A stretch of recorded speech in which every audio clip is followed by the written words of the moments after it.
Peace, peace. How's everyone doing? I hope your weekend is going awesome. Yeah. welcome to everybody who's here right now to check out this interesting topic today. Oh boy, oh boy, oh boy. Hold on, before we can begin, yeah, let me show my face. Well, first, today's topic, as you can see, you know, Israel is not the promised land. Oh my God. Hmm. Is it or isn't it? You know? So today we're gonna answer certain questions. Hold on. Let's see. Hold on. What's going on, everybody? Here I am. Hopefully that little soundtrack you heard earlier was in your liking. I wanted to have something playing while I was gathering certain scriptures and stuff like that. So there you have it. I know it's gonna be a very interesting topic. They call it hot topic, hot topic. No wonder on my description I have it says viewer discretion is advised. Be careful because some things they're gonna hear today is gonna be like, oh my god, that's not true, impossible. So, I'll what I can say, there's a Congolese prophet, his name was Simon Kimango. He said something when it came about the Bible, right? When he had his awakening and he started his ministry, some of his disciples say, well, should we throw away the Bible? He say no. He say, you must catch the thief with the thing that he has stolen. That was his quote. So what I'll try basically to do to follow his steps, I'll try to use the Bible, the Torah, right? To use the same book, because when you get any modern Bible, it has 66 books. There's usually, like, before you can get inside the book, there is a map map section, right?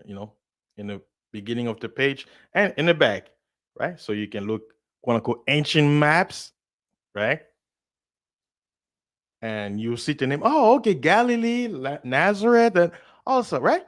I mean, yeah, it matches, right? But today we're gonna use the same Bible you have. We're gonna look inside and see who's the liar, right? The scripture says what? Let the Most High God be true. I'm using God. Let the Most High God be true, but everyone, including myself, be a liar. So I'll do today. I'll use the Bible, common sense, and the Bible, and a little bit of history here and there.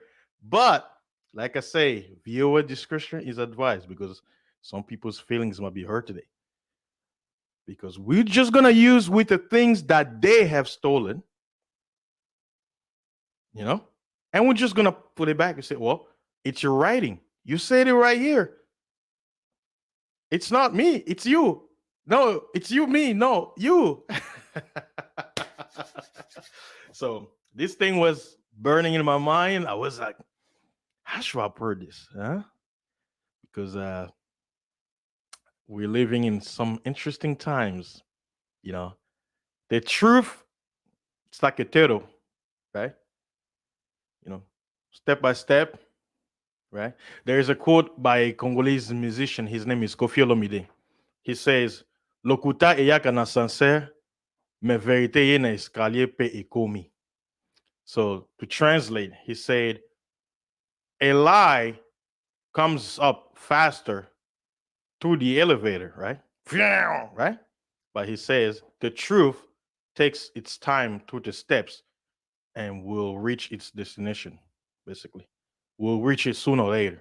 It takes time, but the truth will reach there. But the lies are so fast.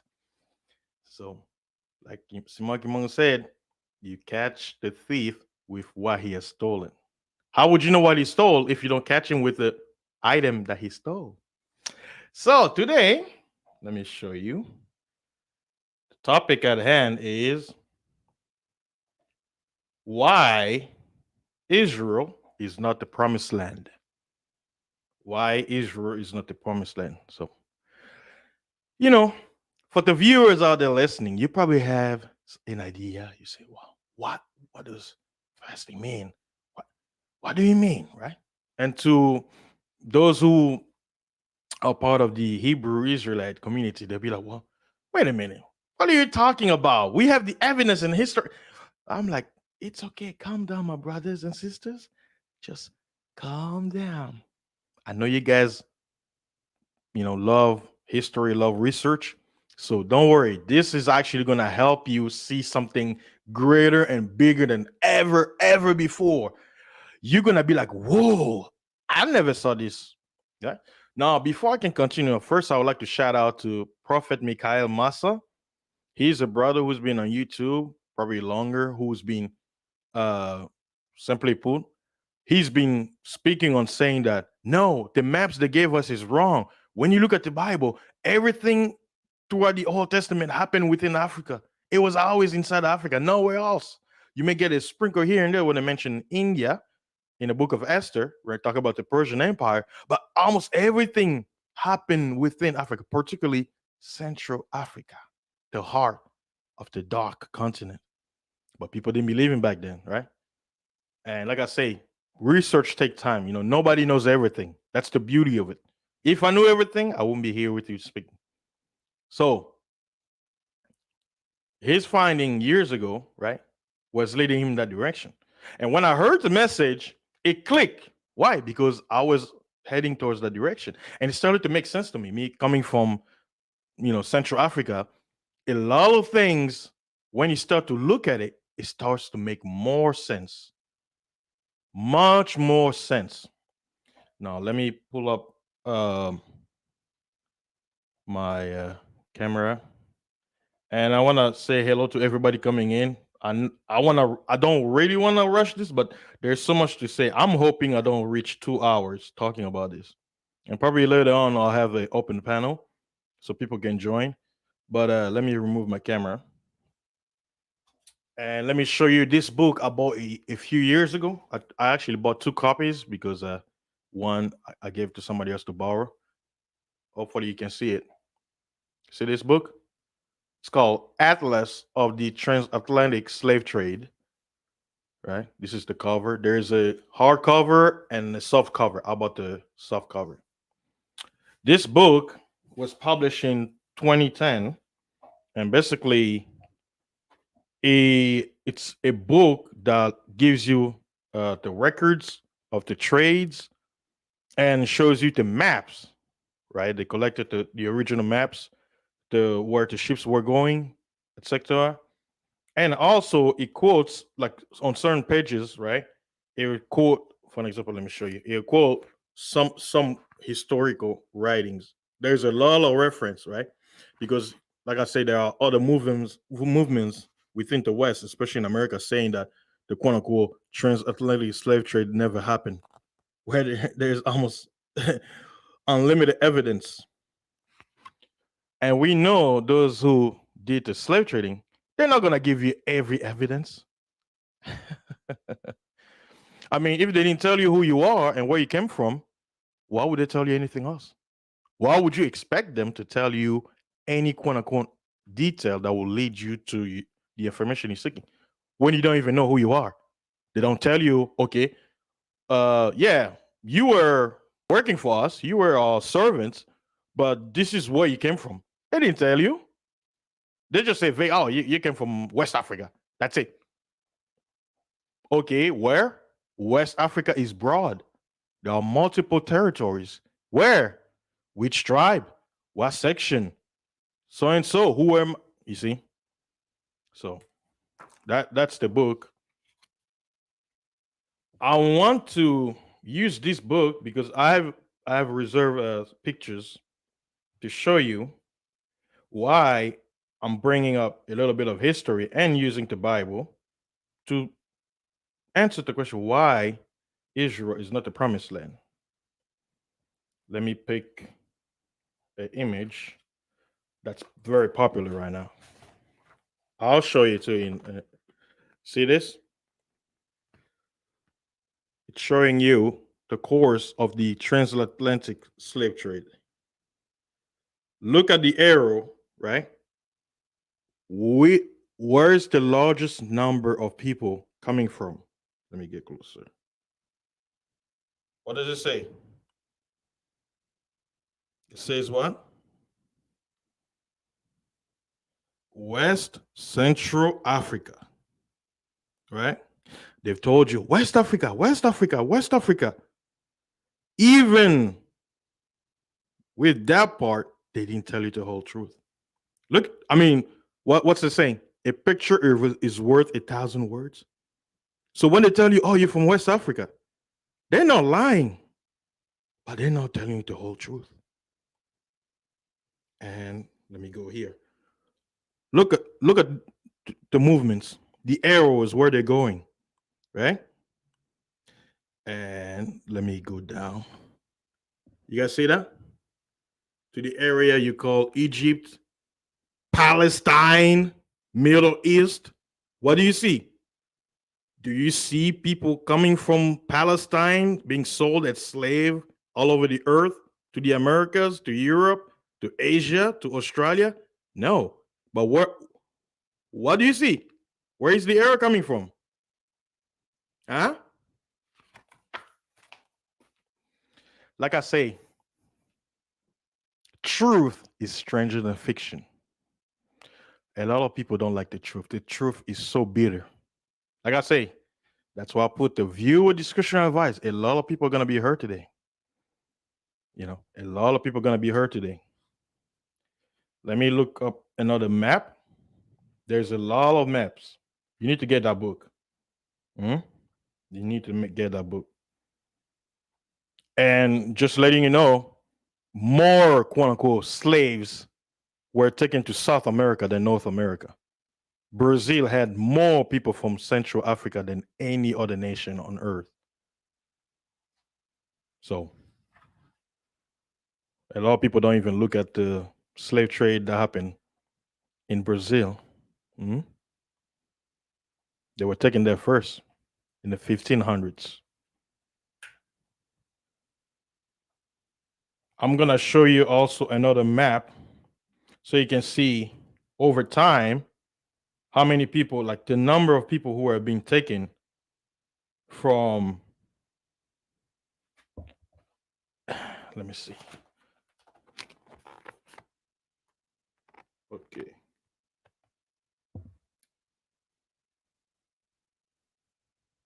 You see that?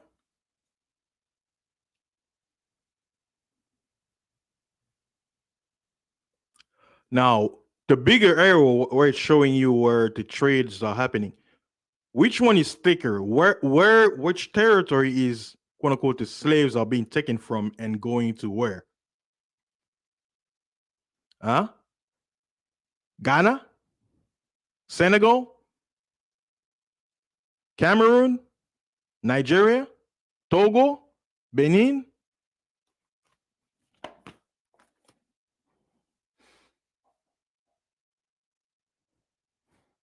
Like I say, get this book. You got the money. Started going up because there's not enough copies printed. Hopefully they'll do it was a revision, like when they republish a book that's been published a long time because they're out of copies. That is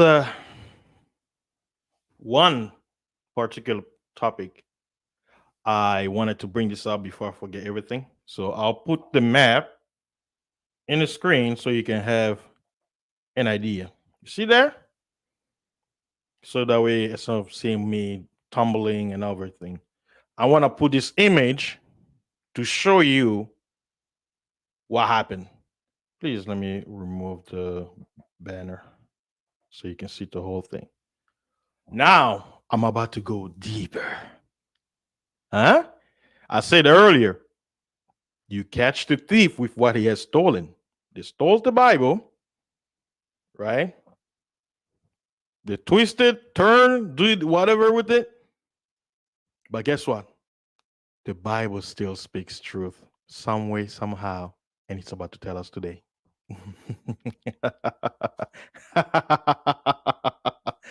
Let's get into it. Now, let me show you a picture before I go back to that.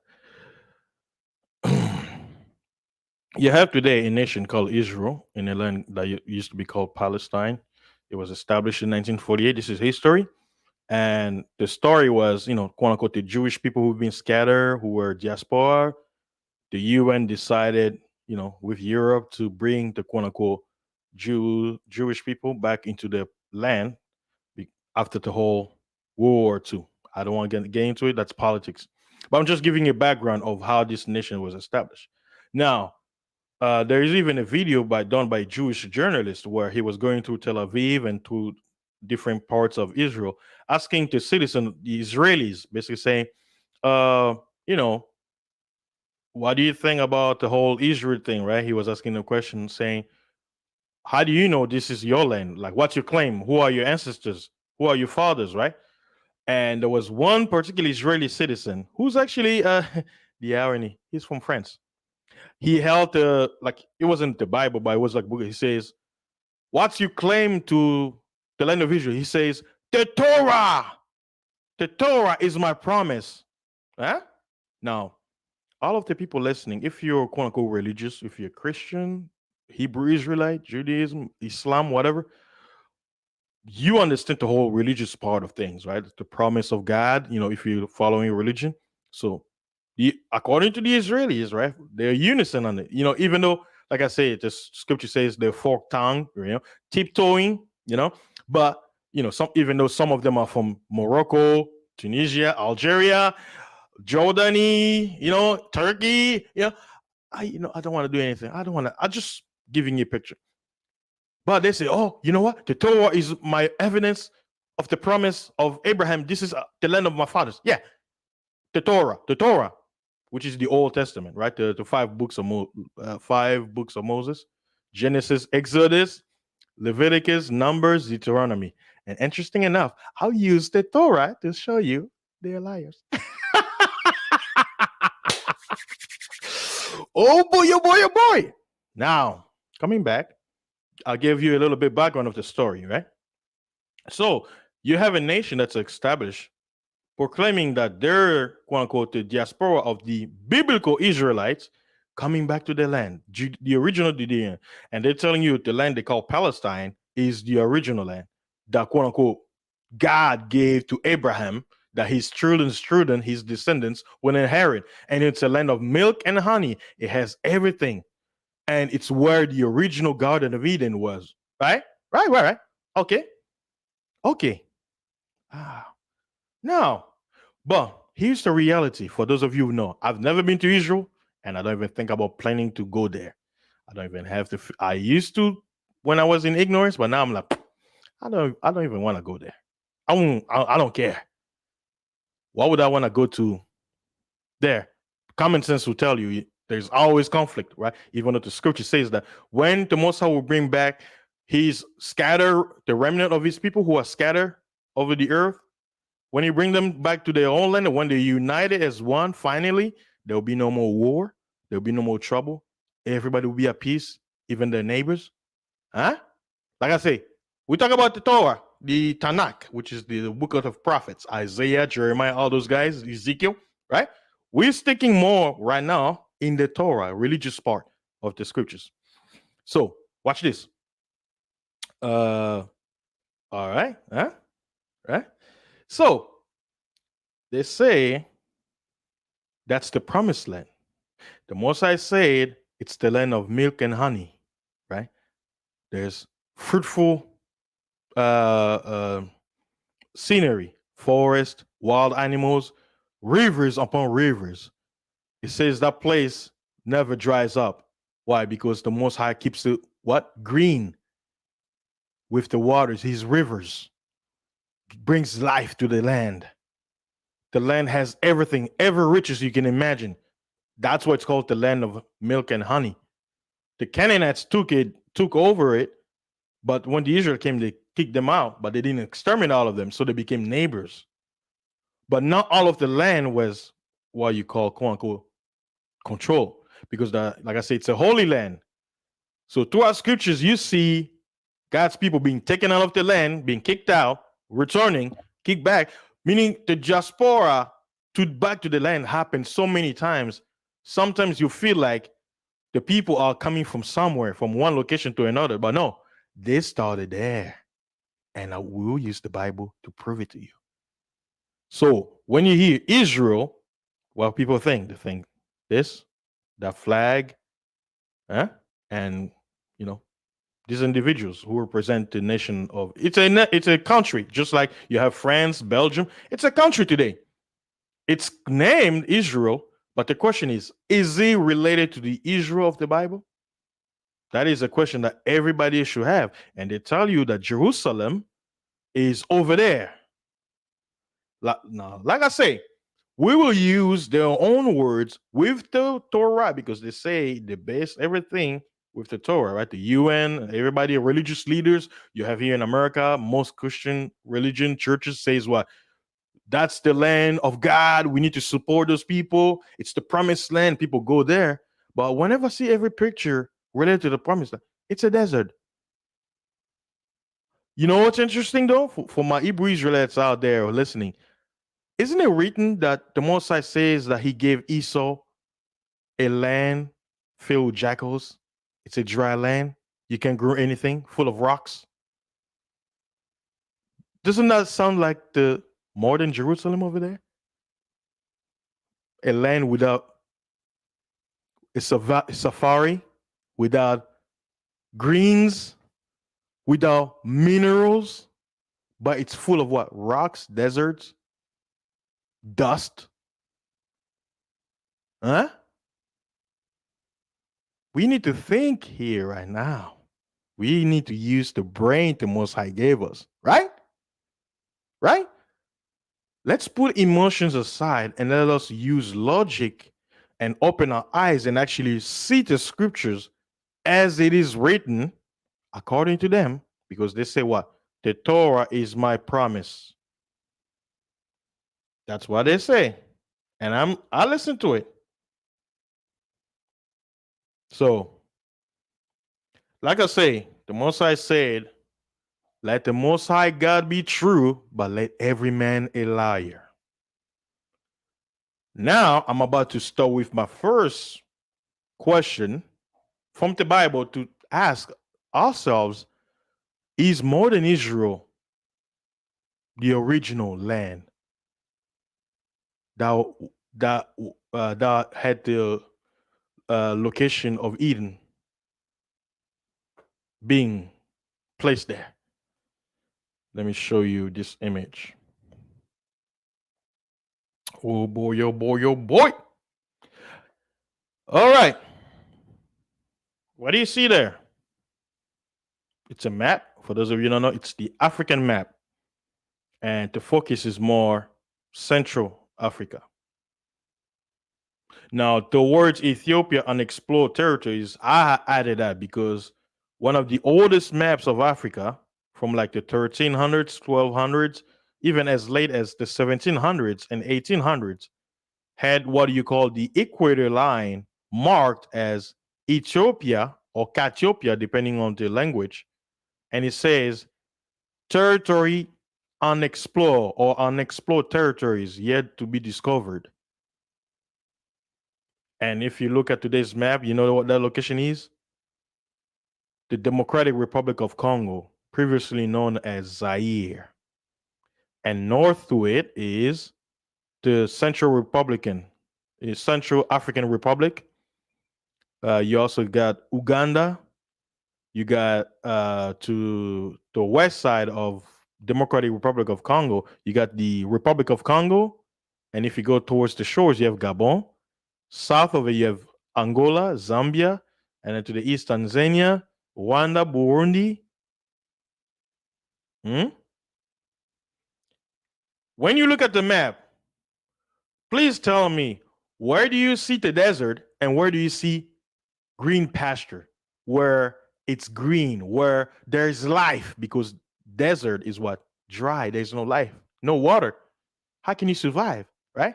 Now, please show me, looking at the map, right? Because I got some verse. I'm about to read that verse. I'll use the American saying. It says what? A picture is worth 1,000 words. Now, like I say, they told us Ethiopia in Hebrew is Cush, right? And Cush was one of the sons of who? Of Ham. Ham was one of the sons of who? Noah. And the word Ham means black. Huh? Uh-huh. Cush also means black. Interesting, isn't it? Huh? What picture do they show you of Noah? Right? There was a movie called Noah, whatever. What do they show you when you hear Noah on mainstream TV and media? What color do they show you? But wait a minute. If you were a religious person, you believe in the Bible, Ham is the father of the Ethiopians. And science says what? Dominant and recessive. You can get a dominant out of the recessive, but you can get the recessive out of the dominant. So if Ham is the father of quote unquote the blacks, who was his father? What color was Noah? Huh? You see what I mean?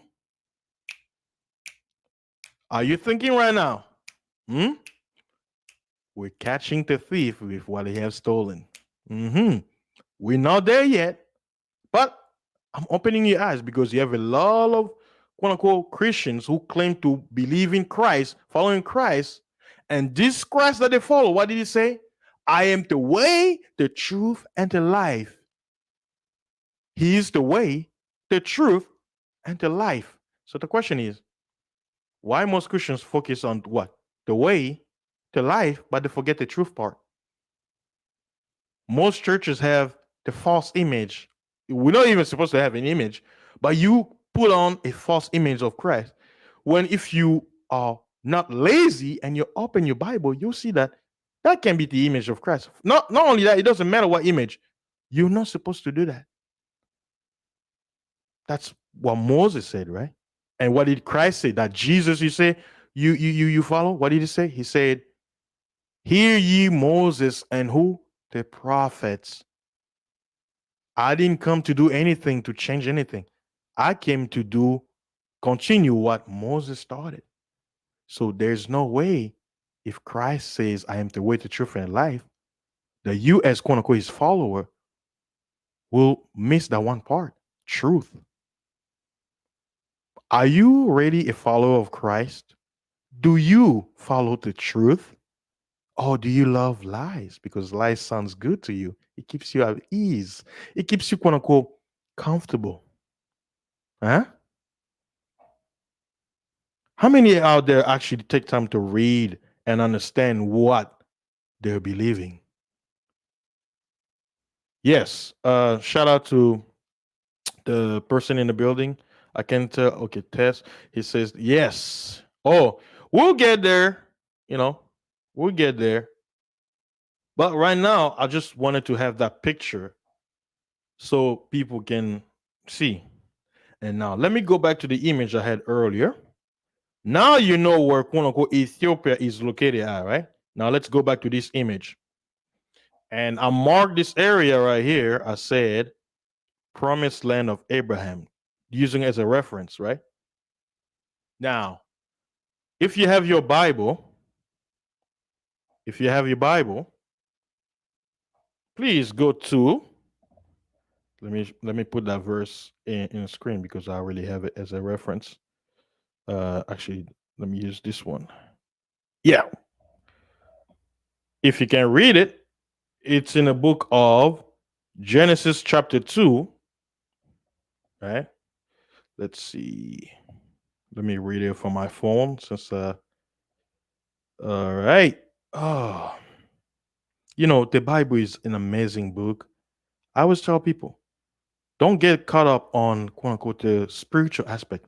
Even the historical aspect will blow your mind away. Genesis chapter 2, verse 13. Hmm? Now, before I get into this is why I tell people not only have they lied on most things, they even changed the names and gave the location. But like I say, in their trying of deceiving the world, they made so many mistakes. Why? Because there's only so much lie you can lie. Like, do you know how many times the word Cush or Ethiopia is mentioned in the Bible? And what? Okay, for you today, when you hear Ethiopia, where is it located at? Was it located in North America, South America, Europe, Asia, Australia, or is it located to where? Africa? Huh? Huh? Okay, okay. We're gonna get there. So when you hear Ethiopia, what do you think? Okay, you know. You don't have to say, I know, you know, I know that you know that you know Ethiopia is where? Good answer. Okay, now let us open the Bible, King James Version. Genesis chapter 2, verse 11. No, sorry, 13. It's talking about the Garden of Eden, huh? Paradise. It says, right? No, you know what? Let me read 10 and then go down to 13. Like I say, I don't wanna get too caught up on other things because, like I say, you read one thing, be like, what? It doesn't make any sense. That I'm like, don't worry, don't focus on the destruction part. Focus on the truth part. It says in verse 10, and a river went out of Eden. Now, to make people understand, Eden was a name for what? The earth, right? A location, a place, because at one time the earth was one mass, right? Now it says out of Eden to it says, and the river went out of Eden. It doesn't give you a location where because it's one land, so you don't know where it's coming from, right? But it says a river went out of Eden to water the garden. So it came from somewhere, and that river came towards where? The Garden of Eden. So the Garden of Eden was located somewhere. It's a garden. Listen to this. A garden. What is a garden? You have what? Plants? Hmm? Huh? Get it? You understand now? Huh? Let me go back to this image. Let me put this one. It says what? Uh there is a river that's watering the garden, right? And it says what? And from thence, from where it comes from, it was parted, meaning it was split and became into four heads. Huh? One river became four. Now, it's talking about, back in the day, because if you read the Bible, it tells you there was a time where the earth split the continent, right? There was a shaking and the earth was divided. But we're reading Genesis 2. Now, watch this. This is talking about from the beginning, before the continent was split.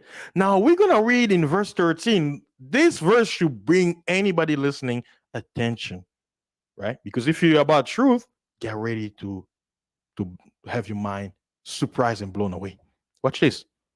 Verse 13, it says, and the name of the second river is Gihon, right? Talking about what we read in verse 10. The same is that, it says, the same is it that compassed the whole land of Ethiopia. Wait. It says the second river watering the garden is located where? It compassed the whole land of Ethiopia. What do you see in the map? Ethiopia in the Hebrew it says Cush, one of the sons of who? Ham. And according to Christian theology, this is what? Ham is who? The ancestor of who? The quote unquote Africans. Oh boy, oh boy, oh boy. Oh boy, oh boy, oh boy. No, let me ask you a question. Is Ethiopia, right? Because according to the scripture, it says the land that the Most High promised to Abraham, right? That he showed him. He says, you see all this land, as far as the eye can see, your children will inherit it one day. And they're going to be multiple. They're going to be as the stars of heaven, right? Let me ask you this. Is Ethiopia located in Palestine? Come on, come on, come on, come on, come on. Is Ethiopia located in Palestine? Hello? Is Ethiopia, Kush, the land of Kush, is it located in Ethiopia? But the scripture says the God of Eden, even though years later it's split, it says that location still existed. That's what the Most High gave it to Abraham because it says what? That's where the Most High resides, right? The God of Eden. He says what? One of the river compasses the whole land of Ethiopia. And where is Ethiopia located according to the map? Oh, wait. Central Africa. And look at the map. It's not located in the desert, which is up there towards Egypt and towards the Mediterranean. It's towards central, some part of the West African part, east, and going down those. You can even look at the lake right there. You know, the big lakes. You can see it all the way above the satellites. Wait a minute. No, I thought Israel, Palestine, Tel Aviv is the promised land, right? But where's Gihon? Where's the land that compasses the whole land of Ethiopia? That's where it's supposed to be located, all right? All right. Huh? But wait a minute. What's going on here? I mean, Christians out there listening, you're about the truth, right? You say we need to support Israel because that's the promised land according to God in the Bible. But it seems to me you don't really read your Bible very well. Pastor, explain to me Genesis 2, verse 10 and 13. If one of the rivers that watered the Garden of Eden, which is the land special to the Most High, one of the rivers is called Gihon, and it says it compasses the whole land of Ethiopia. Now, if part of the river that's supposed to water the Garden of Eden is located in Ethiopia, what about the other three? Because it says there were one, they split into four heads, right? Are you listening? So without getting confused, let us just focus on that one river called Gihon, and it's located. It says compass, and let me read the dictionary, the Bible dictionary, and we're gonna read also the secular dictionary. Let me go to the Bible dictionary of Genesis 2, verse 10 or 13. It says compass, the word compass. That's English, right?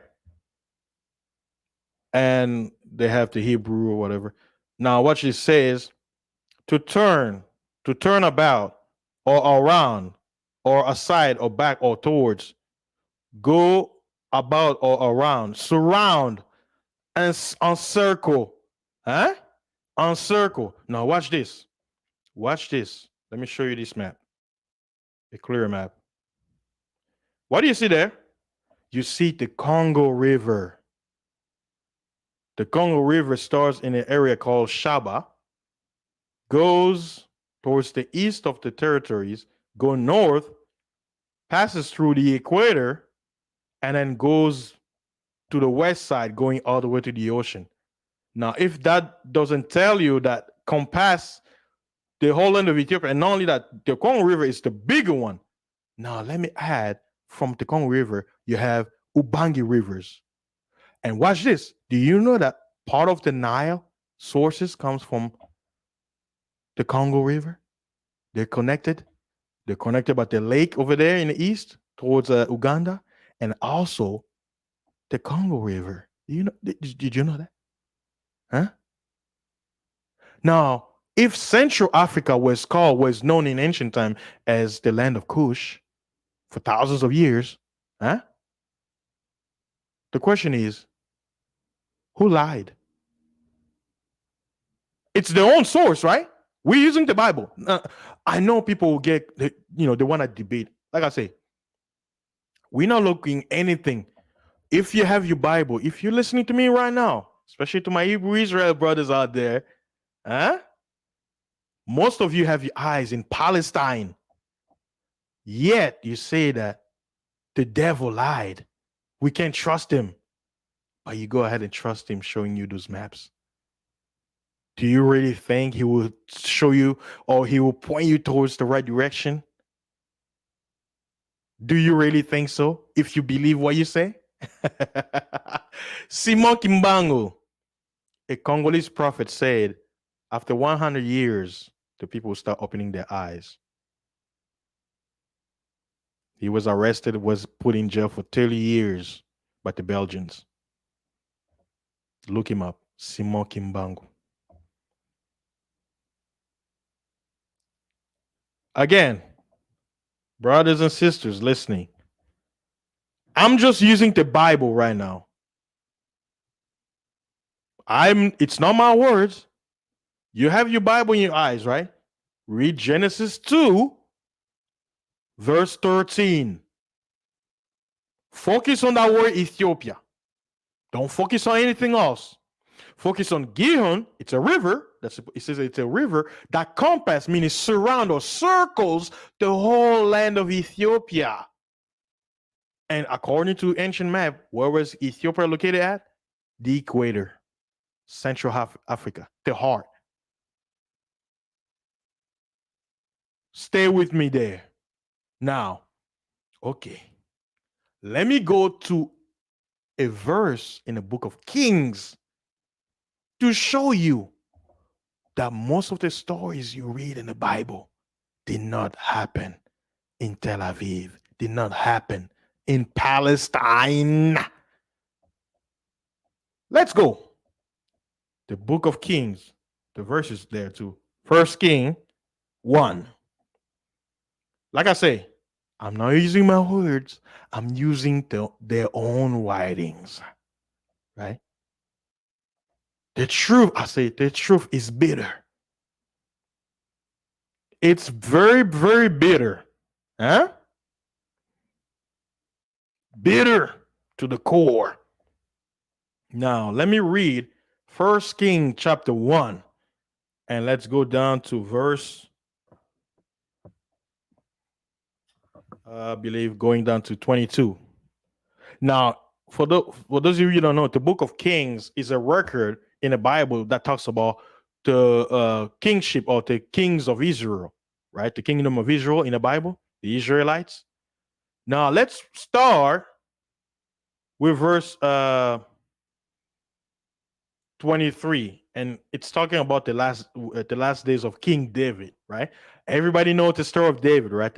The young boy who was a shepherd, kill a giant called Goliath, and everybody, you've seen movies, Hollywood about it, taking the little rock and spin it, and throw it at the giant and hits him in the forehead, and he falls down, takes his sword and chop his head out. And we all love that story as the little children, right?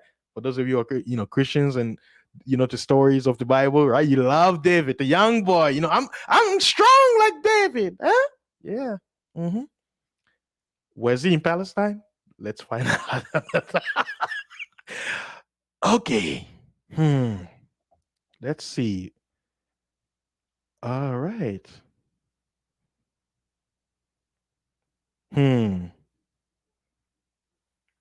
me see. So let's go down to verse 33 because it's talking about let me start on 32 to give you the context. So you'll know it's not my word. It says in First King 1, for those of you coming in, First King 1, chapter 1, verse 30. 32. It says, and King David said, call me Zadok, the priest, and Nathan, the prophet, and Benaiah, the son of Jehoiada. And they came before the king. Verse 33. Oh boy, we're coming there. The king also said unto them, take with you the servants of your Lord, and cause Solomon, my son, to ride upon mine own mule, and bring him down to where? To where? To Gihon.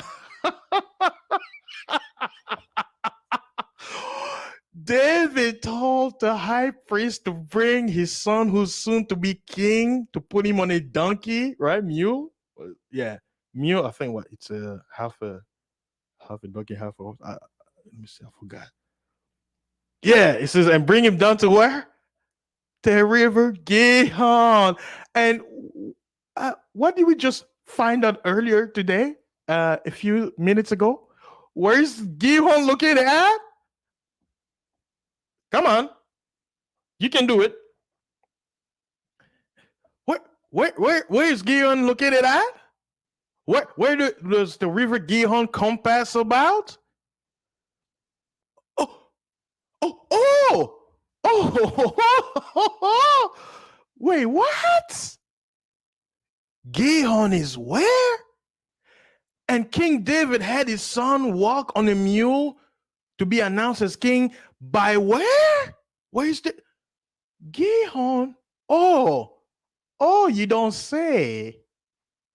And where is Gihon located at?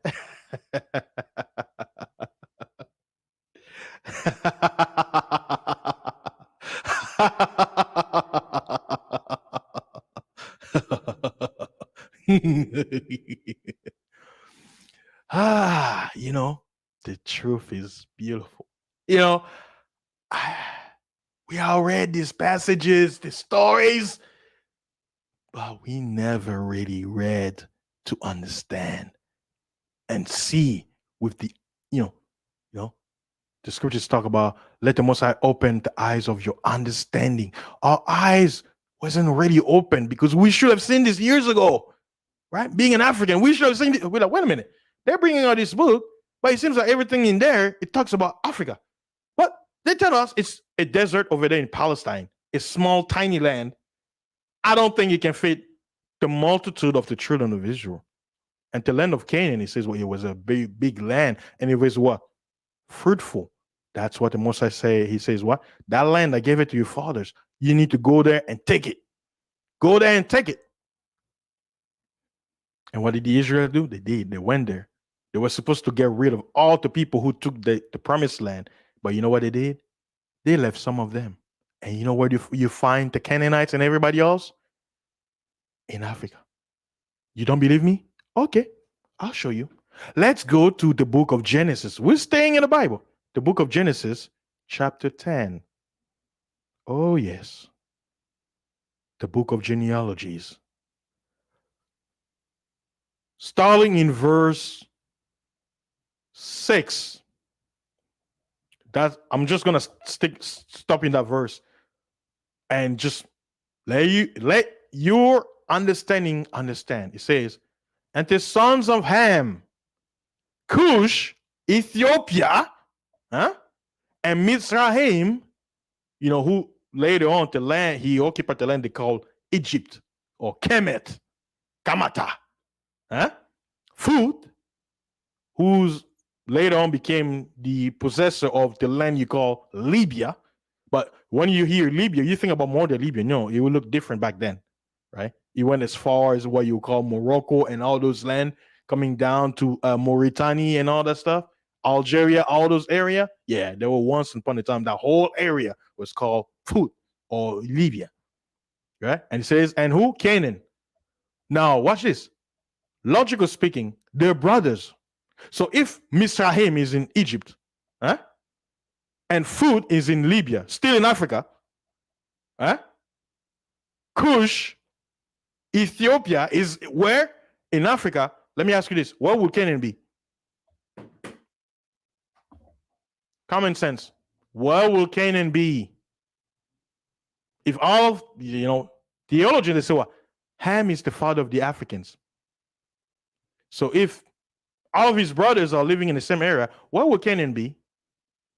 And where did Canaan occupy? What land did he occupy? The Bible says what? The promised land. It wasn't theirs, but they took it on. It wasn't promised to them.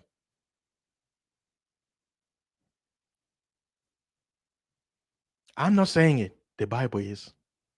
See how everything started to make sense? Everything is making sense now. Ethiopia. Let me switch Let me put this up so you can see my face. Isn't this any clearer? It's not my word. I didn't write the King James Version Bible. I didn't.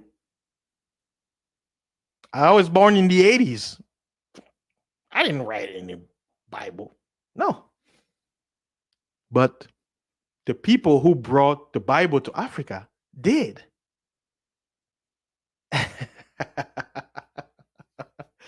Huh? Huh? Hey, what can I say? It's the Bible. It's the Torah. The Torah is my promise. Huh? You listening to me? You know, the guy who say the Torah is my promise. Well, I'm reading the Torah right now.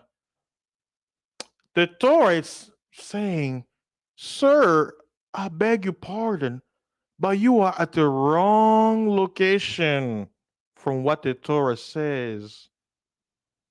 Where is the big river Gihon that compassed the whole land of Ethiopia, located over there in Palestine? Show, please, like I say, I'm just quoting the Bible. So if you have the map that can show me Ethiopia over there and a river called Gihon that compasses it, I'll, you know what? I'll come live and say, I'm sorry that I didn't verify my information, that I lied. But we all know where Ethiopia is, right?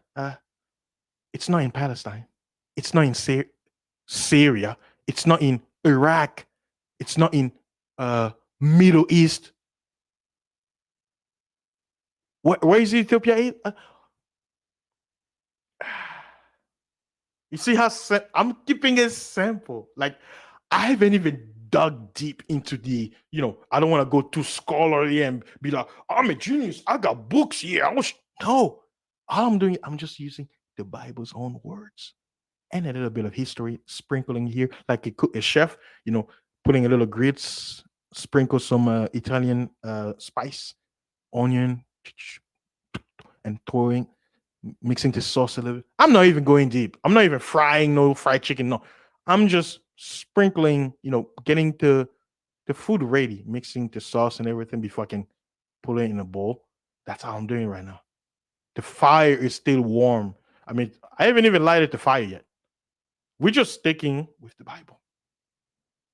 So far, I showed you in Genesis said there was a river out of the earth, Eden, that was supposed to water the Garden of Eden, a location, right? It doesn't say where, but based on the description of the river, it says one of the river that came out of, that's connected to quote unquote the original quote unquote that one river that came out somewhere, compasses, because it's giving a location and description. It says one of that river of the head compasses the whole land of Ethiopia. Compass means to surround, to encircle. Huh? I'm speaking to an English audience here, right? What does compass mean? To compass, a compass, that's all English. It means what? To encircle, right? To be round, compass roundabout, thus circling us. Huh? Okay, show me a land in Palestine, a river in Palestine called Gihon that compasses the whole land of Ethiopia in that location over there. I'll wait. Cool. And let's see if you'll find it.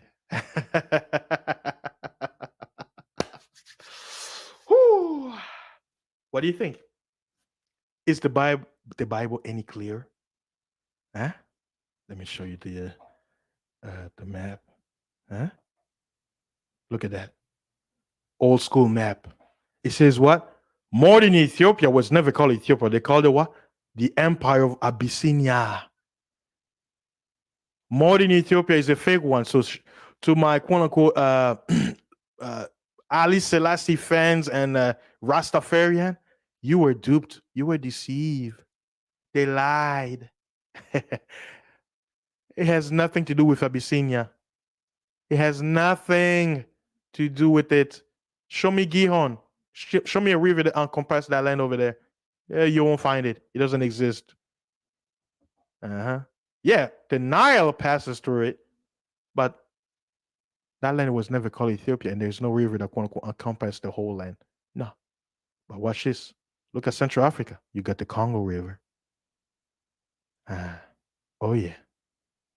Look how he does. Huh? Look at it. Right there. What is he doing? Started from the bottom, going up. Looks like it's about to do a circle. And it's covering Central Africa, where the quote unquote, when people were looking for, they said, we're looking for the people. They like, we can't get into that territory. It's too dense, too dark, forest. It's an unexplored land, even though people were living in there. To them, the people who are trying to colonize, they call that area what? Unexplored territories. But people were living there. My ancestors were living there. So by them calling it unexplored land, they were liars. Well, unexplored from their perspective because people were living there already. So when you read a book, it says unexplored territories. You have to think unexplored to who? If people are already living there for thousands of years, hundreds of years, and so on. A lot of migration was happening before they even show. Before the Arabs were in Africa, people were already trading amongst each other. There was already civilization coming and going for thousands of years, right? Where was Egypt? What were the empires of Ethiopia were? Where were they? Oh, Palestine, Middle East? No. So who's the liar? Huh? Is the Torah lying? Is the Bible lying to us? Is the Bible lying?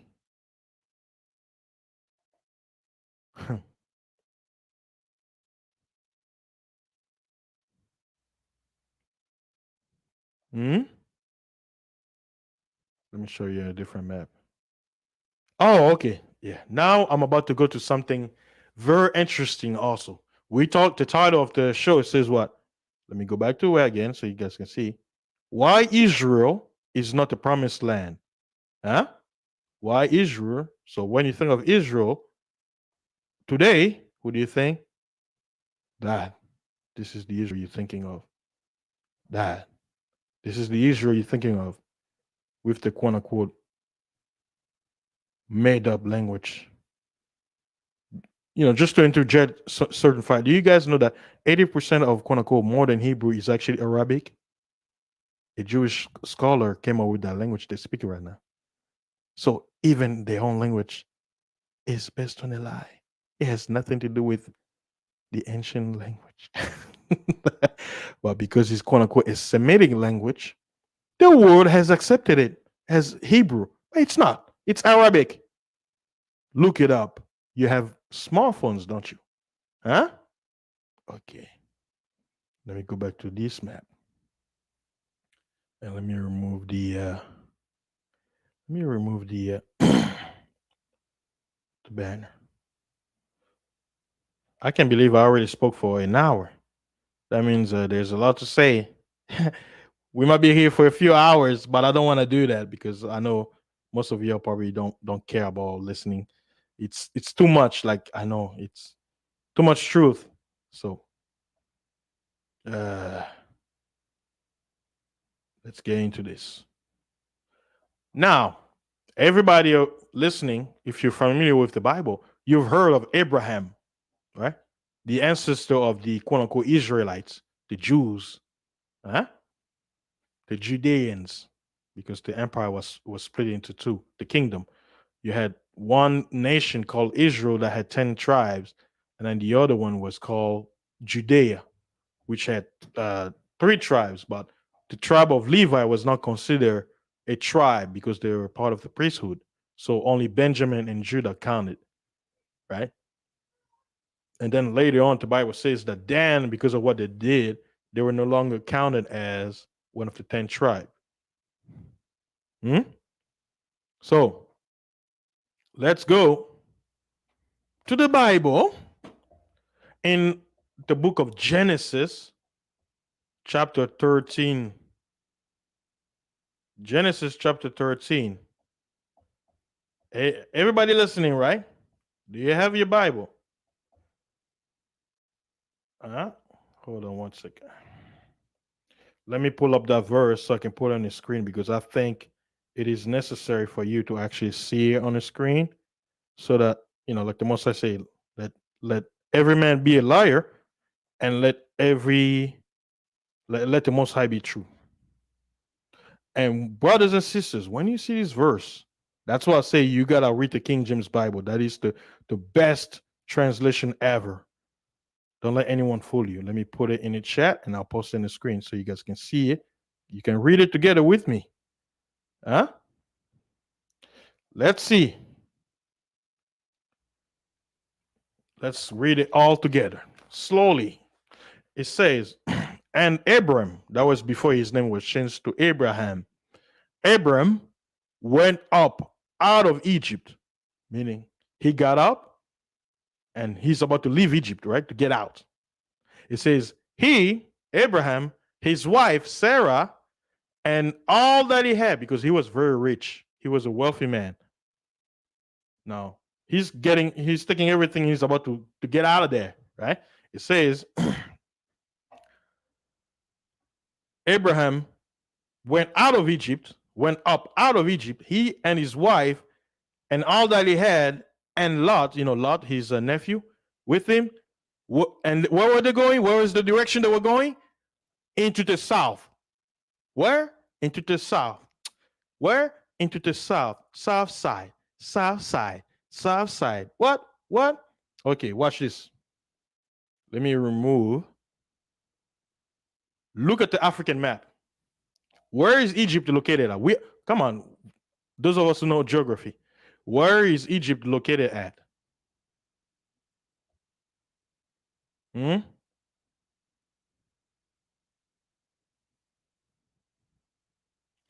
Egypt is located where? Oh, North East Africa or North Africa. Huh? Way up there towards the Mediterranean, right? Now it says Abraham was living over there for a few years. And it says there was a time where Abraham said, I'm tired. I may need to go back to where I came from because I came here because there was a famine and I left my land and I wanted to go to a place where I can survive because everybody always want to migrate or move to an area where they can have a better life, like me being in America because things happen back home and we wanted a better life. That's why we're here, right? Common sense. He became an immigrant in another nation. He became a quote unquote, the legal term for immigrant in America. They say, well, you're an alien, an alien to the United States. So according to the United States, me being from the Congo, I'm an alien to an American. And I had to go through the legal system to get my papers to become a legalized citizen. Huh? So Abraham was an alien to Egypt and he decided, you know what? Let me go back to where I came from, right? Egypt treated me well. I think it's time to, I don't want to overstay my welcome. So let me get out of here. And he says what? His whole family and his nephew left Egypt and what direction they were going? South of Egypt. Now let me ask you this. Is Palestine south of Egypt? We need to think here. Let us use our brain. The more anybody listening out there, please answer in the chat if possible. Is Palestine located south of Egypt? Look at the African map. Egypt, North Africa. South, where are you heading towards? From Egypt going to the south, there is a big desert. They call it the Sahara Desert. Look at that word, Sahara. Sahara. You know what? Never mind. But there's a great desert, right? So Abraham, according, based on what the Bible says, he's going south, heading towards what? A place where he will find refuge. But here's the thing: Is it going to a place, a new place, or is it going back to where he was? Because if Cush, Ethiopia, and Canaan were all neighbors living, and Canaan was living in a nice area, delicious area that was pasture, had a lot of pastures, animals, vegetation, and everything. Will that be North Africa or will it be Central, Western, Southern Africa? Huh?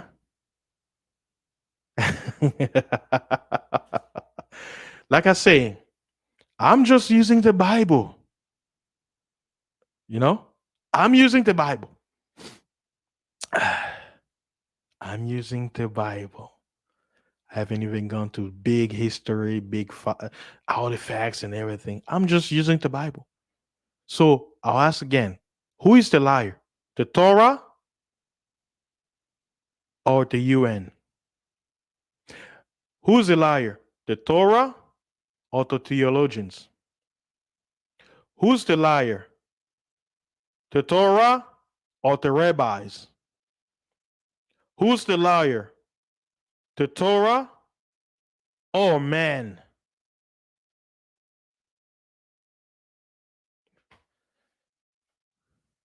I mean, I could just end the show and be like, okay, you have the evidence. Let me no, because in your mind it's gonna be this is not enough. This can't be true. Tel Aviv, Jerusalem is over there in Palestine. How dare you? The temple wall is over there. A liar will do everything to keep you in what? In deception. And about that wall, do you want to know something? It's gonna shock you. It has nothing to do with the temple. It's actually a Roman fort. It's like a wall of a military camp.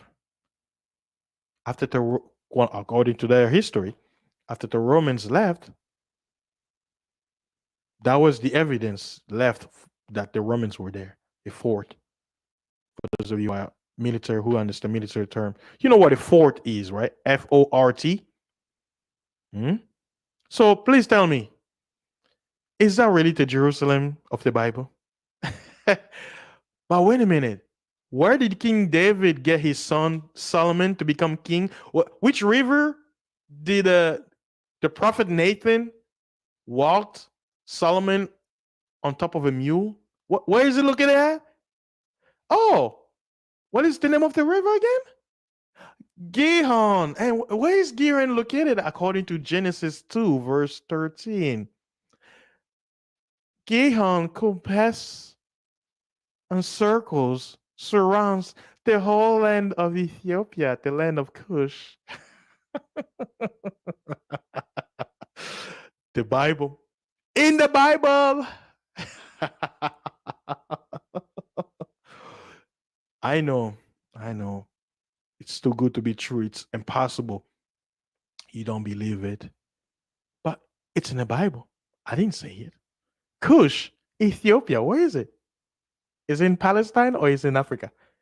So the question is, the Bible talks about that in the future, his people, the children of Abraham, will be sold as slaves. They'll be scattered. There will be diasporans throughout the four corners of the earth. Let me remove the image so you guys can see me and do my hands gestures. Yeah. Ew. Looking into my eyes and see. Let me have some fun. Yeah. The Bible says Abraham, one day, right? It talks about people say, oh, Egypt, right? It was talking about it. Yeah. But the Bible through the prophets was saying there's gonna be something that's gonna be, you know, in a proportion that has never happened before and it will never happen. We all know the history. It doesn't matter what nationality you're from. Going down the line, there's no history where quote unquote French people were taken as slave and sold throughout the whole corners of the earth as servants. There's no quote unquote Chinese who were taken as slave and sold all of the earth as servants to serve for thousands of years, depending on which period. There is no history where the Japanese people were sold quote unquote as slave all over the earth. There is no history where the quote unquote Indians were taken as slave and sold all over the earth as servants. It has never happened. You want to know which people that happened to? Hold on. Let me show you the map. Right there. And some people call them, the majority of the number of the people who were sold as slave, I'll call Batu. Well, the Europeans, they use the word Bantu because they can say the sound of our words, but it's Batu. Batu Moto is singular. Batu means mankind. But most people know them as Bantu. They say Bantu. It's Batu. Batu. They say Bantu. Some people say Bantu. Now, like I said, we're using the Bible right now, right? The Bible in the book of Deuteronomy, chapter 28, says, "You shall be scattered into all nations, and where you are, you will have no ease." And also in that same chapter, it's talking about the people who stay in the land. It says that land will be spoiled. It says you're gonna have everything, but guess what? You're not gonna enjoy it. A foreigner is gonna come into your land, chop down the trees, make desks or chairs or whatever furniture, and resell it to you at a high price. But even though the wood came from you, and it says they will oppress you, they will take away your children. You're not gonna enjoy them. They're gonna brainwash them, right? And you're not going to own them. You're not going to enjoy your children. Why? Because they're going to have the mindset of their colonizers, right? And you have no choice, right? Like I said, this is the Torah now. I haven't gone anywhere else. I didn't go to the New Testament yet, but I'm just pointing this out. So, all of you listening to me right now, wherever you are in the world, we all know this story. Sometimes people they say we don't want to hear about it. Let bygones be bygones. It's in the past. Why don't you forget about it, right? But remember 9/11. We'll never forget what happened in 1948 in Germany. Never forget. Never forget. But why do you always talk about that history, man? It's in the past. Forget about it. Let it go. I don't have to pay for what happened. It doesn't affect me. Let it go. Let it go. Let it go. Huh? That's what they tell you, right? Now watch this. The only people in biblical proportion that were taken for centuries as slaves throughout the four corners of the earth happened to reside where? From the territory that was called Ethiopia, an explored land, and some sprinkled parts of the western part of Africa, as you see in the map. So here's the question to all the Hebrew Israelite brothers out there. You see the brothers in the street preaching. They say, our people, we are the chosen people. We were taken here as slaves. We were taken here as slaves. Brothers, can you please show me a historical evidence that people came from the land you claim that it's the chosen people's land, which is called Israel today, the land of Palestine next to Syria, modern day Syria, Iraq, and Saudi Arabia and Egypt? Show me a historical fact that shows that there were a nation of people taken from Palestine, sold as slaves throughout the four corners of the earth. And you say you are, that you're the people of the Bible, you were sold as slave, but you have no evidence showing you that your ancestors were sold as slave from that land. But where did they come from? Central Africa, West Africa. So the question is, which place is the promised land? Which place is where the Garden Eden was and is? Which place is the land of milk and honey? Which place has a large amount of lion pride? Which land do you have leopards? Which land do you have giraffes? Which land do you have rhinoceros? Which land do you have large crocodiles? Which land do you have gazelles, antelopes? Which land? Which land do you have rivers beyond numbers, great lakes, thousands of mountains, hills, a great river that waters the whole nation by the equator, the perfect spot for it, perfect temperature, hot, for melanin. Hmm? Rain. There's only two seasons over there: rain season and dry season. The rain season is 9 months out of the year, and only 3 months of what? Of dry season, where it gets a little bit cold. Like I say, I'm still using the Bible and some sprinkle of historical fact. Look at the map again for our diasporans, our brothers who are scattered. Which land were you taken from? Palestine, Syria, Iraq, Jordany, or Jordan, they call it today. Is that where you were sold from? Is that where your ancestors were kidnapped by pirates? Huh? Come on. You can do better than that. Thinking is an art. We need to start thinking.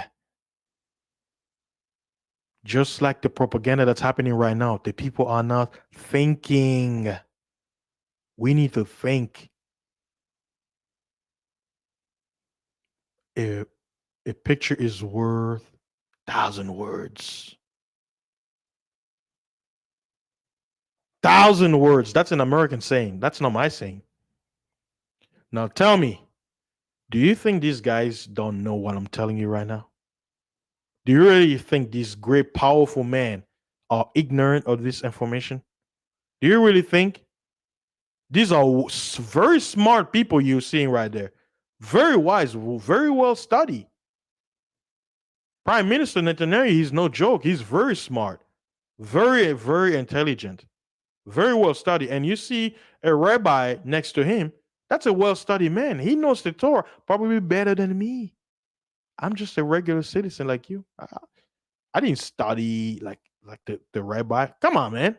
Common sense. This guy had all the resources that you can imagine. He has access to books. I have no access. And you mean to tell me with all that resource,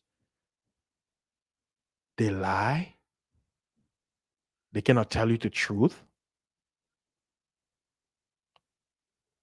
Hmm.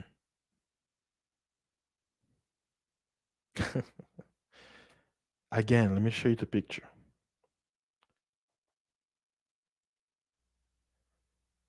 Abraham, Genesis 13. What did it say? Let me show you the verse again. Let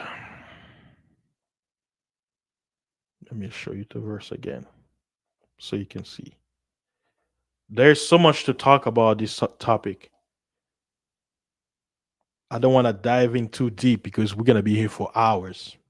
Unless the viewership demands it, if you want more. But like I say, time is of the essence. I don't want to say much. I want to keep it as short as I can. And when I say short, that could be 3 hours because there's so much to talk about. But I'm making this stream and it's gonna be an audio too for the podcast. People will listen. That's why I'm using a mic. I want my listeners, regardless of your bias towards what I look like and the information come out, if you are a person who appreciate facts and historical reference and you want to know the truth, right? Because like I said, we never stop learning. So there's always information. And if I was you, I'll feel very mad if I've been deceived all this time, being told a lie as truth, as fact, and come to find out it was never a fact or the truth. I will be mad. I mean, you deserve that. It's your right as a human being to require the truth. It's your right. Like I say, if the information I'm bringing out is not correct, I'll make another stream and be like, you know what? I think I made a mistake. I didn't understand what I was saying, and I'll probably just remove this stream altogether and pull it like as if it never existed. But I think it's gonna be a very very stretch to try to basically refute the evidence right in front of your eyes, right? Before the Europeans came to West, Central, and Southern Africa, you had on the east side, Tanzania part, you know, Somali area, Zanzibar, Botswana, Madagascar, the island over there in the east, where the Arabs were doing the slave trade thousands of years before the Portuguese showed up in Angola coast. Thousands of years. Since Muhammad, they call him the Prophet Muhammad, he came up in the late 1600s. Oh, no, sorry, 600s, you know, I think what 670 something, when the Islamic movement began. Now calculate, Islam has been in existence for over 1400 years. And from Muhammad's time life or lifetime, some of his first slaves are who? Bantu people. So since the founder of Islam was in existence, he was already selling my great great great great great great great great great great great great great great great great great ancestor, and I have proof of it. Why? Because I have the history of my ancestors. They said there was a once upon a time where they were living in Libya, then they moved to Sudan, right? Ancient Sudan, and in the 1300s, in 1333, they had to remove themselves out of Sudan. Why? Because of the Arab Muslims. So if it wasn't of the Muslim invasion, my I wouldn't be in the Congo area. I would be in Sudan somewhere up there chilling. Maybe I would have moved because people always move where they find themselves comfortable. But according to our history, in the early 1300s, listen to this: 1300s, 1300s, the early 1300s. The exact date is actually 1333, 1333. Interesting, isn't it? Yeah. In the 1333, was it 1333 years Anno Domino or AD, my ancestors left Sudan going south towards the Congo because of the Muslims. But then you're going to have in America, the Nation of Islam will say Islam is quote unquote a black man's religion. Who's a liar and who's telling the truth? That was hundreds of years before the slave trade on the Atlantic side happened. You see, it's good to know history, factual history, than fairy tales. That's the problem we live today. People who love lies because lies sounds good, sounds comfortable. The first lie of religion, they lie on the maps, they lie on the people, and they give you an image saying, "Oh, this is how they look like." But when I open my Bible, almost every part of the Bible happened in Africa. Listen, almost everything especially if you're reading the Old Testament, almost everything happened in Africa. Now watch this scenario. How many times the characters of the Bible that everybody knows so much, Abraham, Isaac, Jacob, going down the line, how many times they went to Egypt for refuge when trouble came in their land? And where is that? Where is Egypt? Palestine? No. Where is Ethiopia? Huh? Where is Libya? Where is Canaan? Ham, according to the Bible dictionary, says what? The father of the darker races, mostly residing in a land called Africa. Oh, oh, oh, oh. Ah, but why you tell us Israel in Palestine is the promised land? Jordan is the promised land. Oh, the River Jordan. Is it really the River Jordan? If they gave you the wrong location and the wrong labels, how do you know it's the truth? That land is a desert. It's a desert. No, but now what's the difference between Palestine and Congo? Congo has all minerals, and some minerals haven't been discovered. And almost every day that land is pillaged. You have all kinds of foreigners coming in that land, pillaging that country, taking all the minerals. You even have neighborhood countries claiming that we produce this mineral. We're the number one manufacturer of this, where all the minerals come from the other side, their neighbor, the Congo. Show me Palestine being pillaged by all nations, taking the minerals and taking to the land and making money out of it. Show me.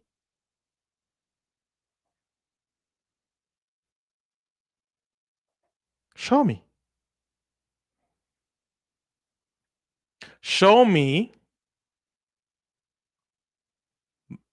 companies that create iPhones taking tons and tons of coltan out of Tel Aviv, out of, you know, quote unquote, Palestine, out of Israel today. Show me. Show me the gold that's being taken, pillaged, taken for nothing, for free. And the government of quote unquote the promised land just sitting there, just letting foreigners coming in there, stealing the minerals, taking, and they have no power to stop them. Why? Because they're subject to them. Show me over there in Palestine.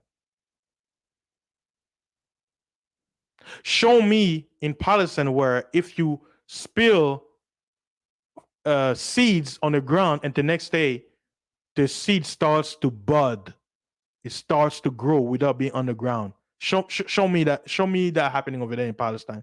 Show me.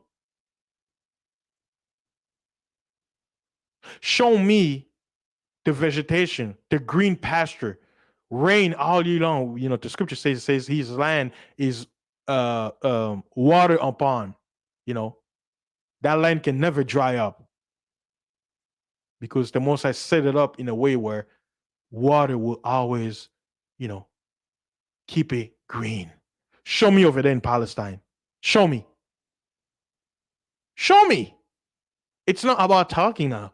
Show the evidence. It doesn't fit. Hmm? It doesn't fit. It doesn't fit.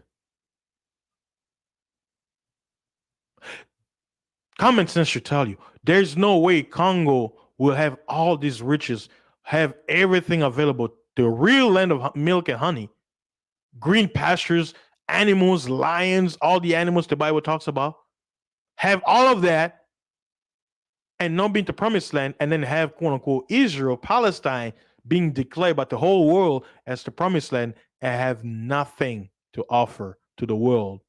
Nothing. So who's the liar? And who's telling the truth? Did the Torah lie? Because they say the guy said, the Torah is my promise, is my evidence. The Torah is my promise. The Torah is my passport to this land. But is it ready?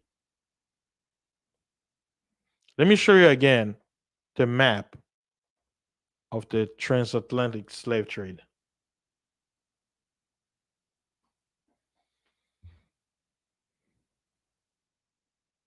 People really need to think about this, especially people who are affected by this great catastrophe, this great event that shook the ancient world. But some way, somehow, it's ignored to the uttermost level. Yeah, think about it. Most people don't talk about this no more. It's in the past. Forget about it. Right?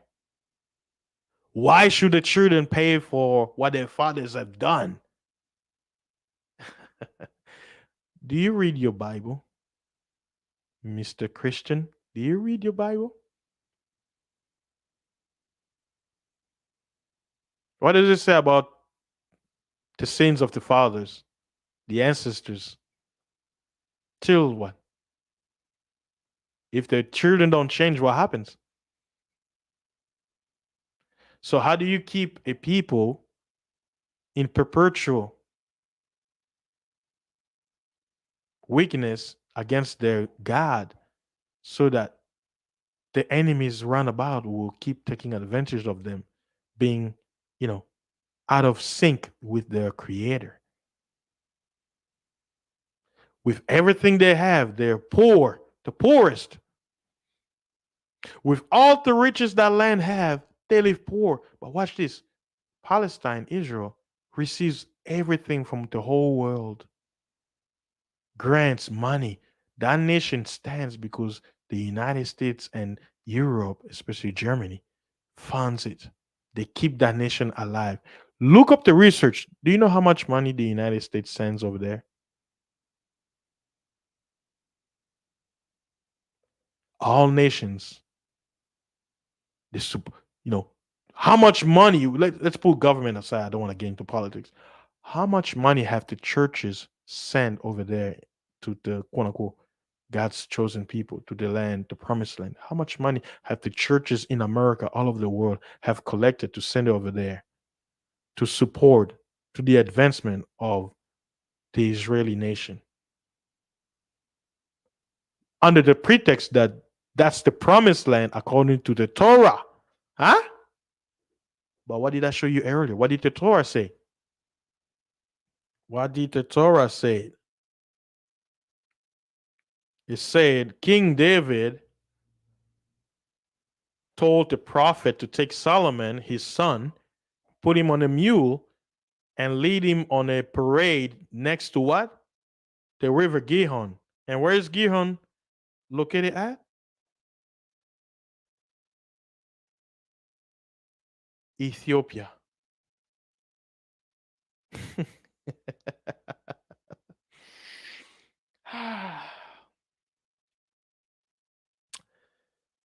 Isn't this bittersweet? Huh? Like I say, I'm not going deep. I'm just using the Bible. Hmm? There is also a verse. Let me read it to you guys. It says that God, the Most High's people, are supposed to be called after His name, right? Let me see. It says the Most High. He said, "My people are called by my name." Right? That's the Bible. I'm not saying anything, right? But now watch this. The quote unquote Bantu people, they have a name for God that's very popular throughout beyond the land of Ethiopia, right? It says, we call God the Most High, we call him Nzambi, depending on the region. Some people call him Njambe, Nzambi, hmm? Tatanzambi, right? Now watch this. It says his people are called after his name, right? Now watch this. Zambia, right? Mozambique, Zimbabwe. Huh? What does that sound like? Just an example. And where are those places located at? Southern Africa, beyond the land of Ethiopia. Now, let me read you this verse in the Bible, right? Because, like I said, I showed you Genesis 2, verse 13, that one of the great rivers that was watering the Garden of Eden was called Gihon, which is located by the, a compass, meaning it circles around, compass around the whole land of Ethiopia. And I showed you that that river is the Congo River, because if you look at the Congo River, let me show you in the map. This is how the Congo River looks like. You see it? Yeah. You see it? There you go. Let me yeah, I'll probably let me remove the banner. Out the verse actually, sorry. Let me remove the verse so it goes back. Let's see. Looks like we have a lot of trolls coming in. We have a lot of trolls coming in. It's normal. Yeah, I'll block them. Yeah. I mean, it tends to happen, especially if I'm speaking on certain topics like this. You're gonna have trolls coming in, but that's okay. That's okay. They can stop the message. The truth is bitter. So, in the Bible, right? See, there is a verse, a famous verse in the book of Zephaniah. Like I say, I'm letting the Bible speak. They wrote the Bible. I'm going to let the Bible speak. In the book of Zephaniah 3, I'm going to post the verse too so you guys can see it. Zephaniah 3. See, I'll read it on my end, but I'm going to post it there. So,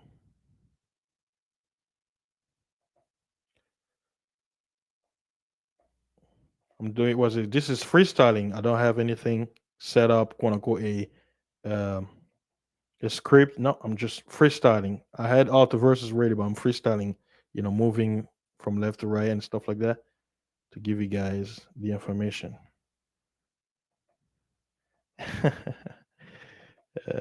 Doesn't. Let's see. Uh, okay. There's the verse. It says, "From beyond the rivers of Ethiopia, my suppliants, even the daughter of my dispersed, shall bring my offering." From beyond what? From where? From beyond the rivers of Ethiopia, my dispersed. This is the Most High speaking, for believers. This is God speaking. He's speaking through the mouth of the prophet. He's speaking about his people. Dispersed means diaspora, meaning the people who are scattered from his holy land. He says, from beyond the rivers of Ethiopia, he said, my dispersed. Now, watch this. I showed you the map where, quote unquote, the slave trade happened. Where were the, quote unquote, slaves that were sold to the transatlantic and the Indian Ocean? Where did it come from? Where was the place of origin? Where? Central Africa, Ethiopia, the land of milk and honey. They didn't come from Palestine. So if the Bible talks about, it says, my dispersed, my people who are scattered, my people from beyond the rivers of Ethiopia. Listen, it didn't say my dispersed from Palestine, my dispersed from Iraq, my dispersed from Tel Aviv. No, my dispersed from where? From beyond the rivers of Ethiopia. That's where his people were dispersed from. That's a location. Look at the map. Look at the map. Let me show you another map so you understand the ancient age location. Sudan, Ethiopia, Abyssinia. Notice the location where they are. This is a map from was it? I think 1782. I forgot the actual date because sometimes there's so many maps. It's like, you know, because it's on digital, sometimes it's hard. I wish I had the actual paper map so I could show you on my camera so you can see, like maybe zoom in and get like a clear namings and everything. These maps are rare, they're very rare. You have to dig it. Like you can't find it in you probably may find it in certain libraries, but to purchase it and own it, I doubt it. So again, to all my viewers, far and nigh, near or far, the question: if the slave trade that we know in history, a large millions of people were taken from a particular place, and the Bible said that his people will be taken out of their land and be sold throughout the four corners of the earth. And these people, these quote unquote African people, matches that prophecy in the Bible. Why are we saying that that land, which where they were taken from, is Central Africa, is not the promised land, but Palestine? and there is no historical record about a nation of people from that location being sold by every nation to the four corners of the earth, sold to Europeans, sold to the Americas, sold to Northern Africans, sold to Indians over there in Asia, sold to the Chinese, sold to Japan, and all the way to Australia. Show me, like, is there historical evidence showing people from Palestine being sold as slave by everybody? Can you find that history for me, please, and show me the reference? While you go do that, I can tell you what we have that we all know we learn from school from a young age. Me being in the United States of America, we know the quote unquote African American community, the majority of them are what? African descent. So if you have a movement in America of African Americans saying that, hey, we realize that we are God's chosen people, the real Israelites, but then turn around and say Palestine is the promised land that we need to go back and settle down. They took our land, they stole our land. When your quote unquote great father, your ancestors were never taken from that land, but from Angola, from Congo, from Gabon, from Namibia, from Zanzibar, from Botswana, from Tanzania, from Madagascar, from Togo, from Ghana, from Nigeria, from Guinea-Bissau, Senegal. Does that sound like Palestine to you?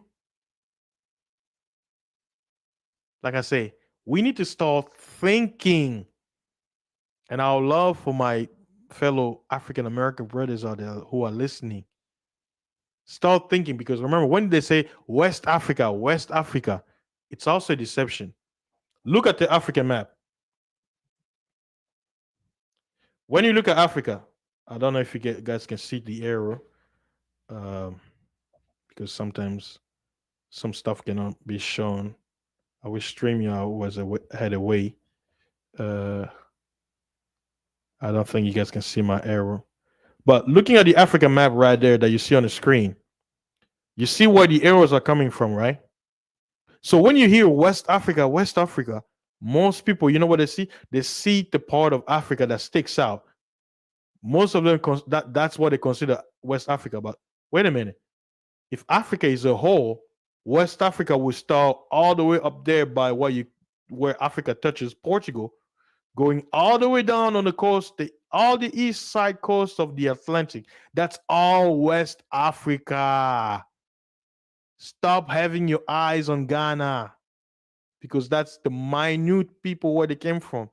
I'm not saying they weren't taken from them, but I'm saying that's where they want you to have your eyes. Where, look at the map. The larger number came from where? Central Africa, Angola, Congo region. That's where most of them came from. And a lot of them were taken where? South America. And the book that I have, let me show you, because I'm sure some new people are coming in the building. Get this book.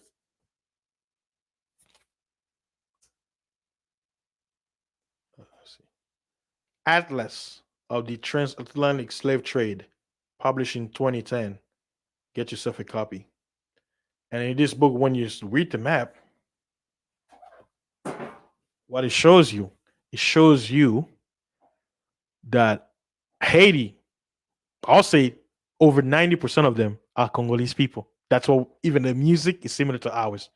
Jamaica, about 87% to 90, yeah, are from Angola, Congo region.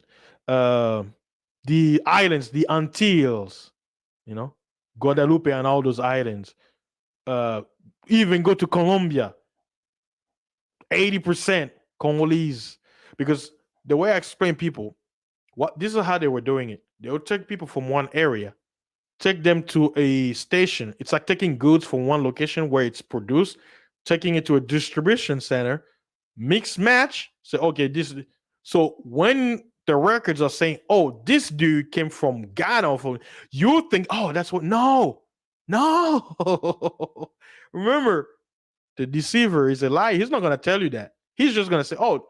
So what I tell people is this: the whole, it's like, for those who know business, the structure will make sense. You have to manufacture where, let's say, a farm where they grew vegetables. You go there, right? The the farmer, he gathers the goods, right? That's the location where the plants originate from. But what will happen when they put in packages? Some will go to one location, to one warehouse, different warehouse, and from the warehouse they will ship it to a customer, and the customer will take it to a place where he's gonna sell. So you have to trace back to the origin. So you look at the warehouse where you're going to buy a store, like a grocery store. Your mind is, oh, this is where it came from. No, it came from somewhere. There's always a source. So when you look in the map, there's, oh, a few thousands came from Ghana, from Togo, and all that.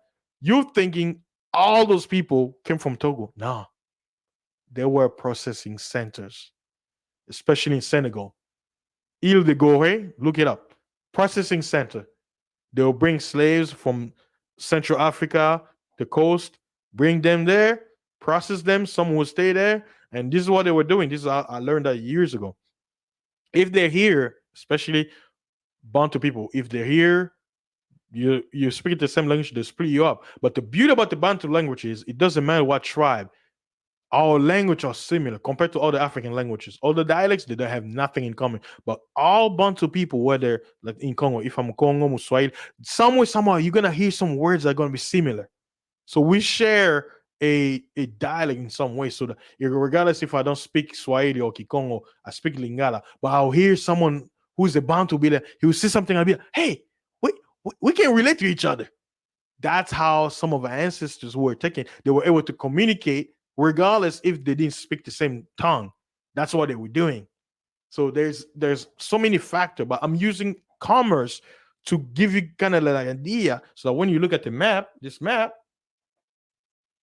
the large number it's showing you, it says that's where the manufacturer, where the source of the handymans were coming from.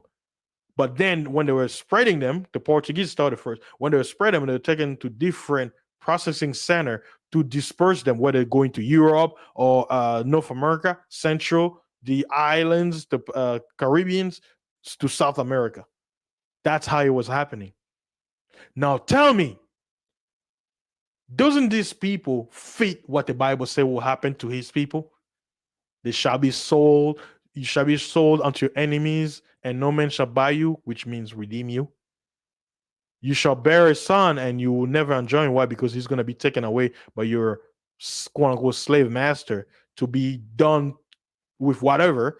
Where in the book of Joel, chapter 3, says that your sons will be sold for wine. They're going to be treated like a, I don't want to use the word, but he's going to be treated like a cowgirl, right? It's telling you what was happening and this diverse talking about selling young boys, for pleasure. That didn't just happen in America. Do you know what the Arab Muslim world has done to the Bantu people, the Bantu people? Do you know? For just think about it. People say 400 years, 400 years. No, look at the Muslim side, the Indian Ocean area, starting from the life of Muhammad. How many years? They've done it longer than the quote unquote Europeans. They still do till today. Now tell me, who are the people? Huh? Who fits? OJ Simpson. If the blood fit, huh? If the glove don't fit, you must acquit. If it don't fit, you must acquit. Hmm?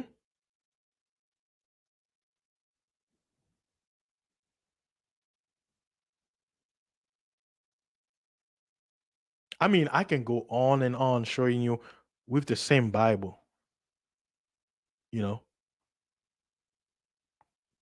Here's another verse in the Bible.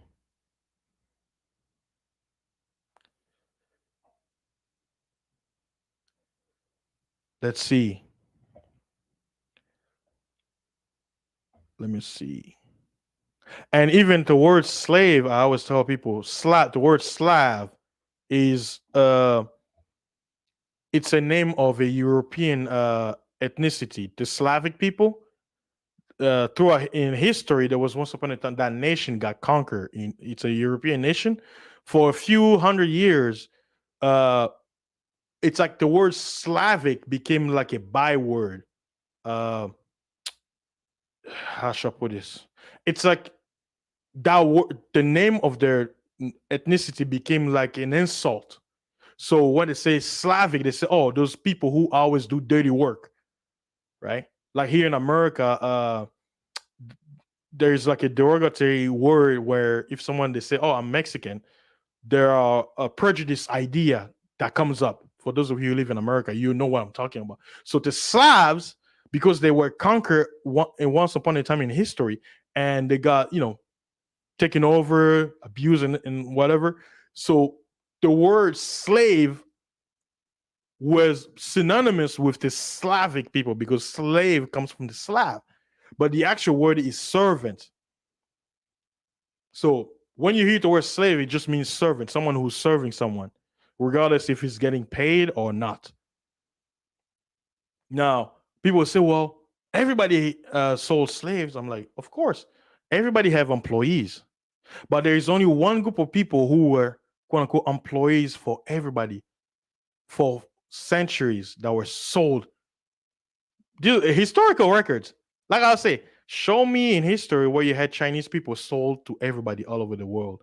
Show me a history where the French people were sold as servants all over the earth. Show me a history where it shows you Pakistanis were sold as slaves all over the earth. Show me a story of the Hindi people of India sold all over the earth as slaves. But if we look at modern time today, almost everybody is, if you want to use the word slave, is a slave. Why? Because everybody is working. You got to work for that dollar. We all work, but we're getting paid. We're getting paid. You are a voluntary servant, meaning you are going to work voluntarily to work, to be a servant. You're a voluntary slave. But those people, they weren't voluntary. They were taken by force, sometimes after a fight, war, kidnapping. Yeah, there was a lot of kidnapping happening. That's why I always say when it comes to the slave trade, there is a anonymous silence. Let's not talk about it. It's our dirty laundry. I mean, everybody listening, just if you put emotions aside, just logically think the slave trade, let's put the Islamic aside because on this side of the world, people don't talk about it. So I understand, the America side, the West, they don't talk about the Islamic slave trade because that's another beast in itself. But let's just talk about the transatlantic slave trade.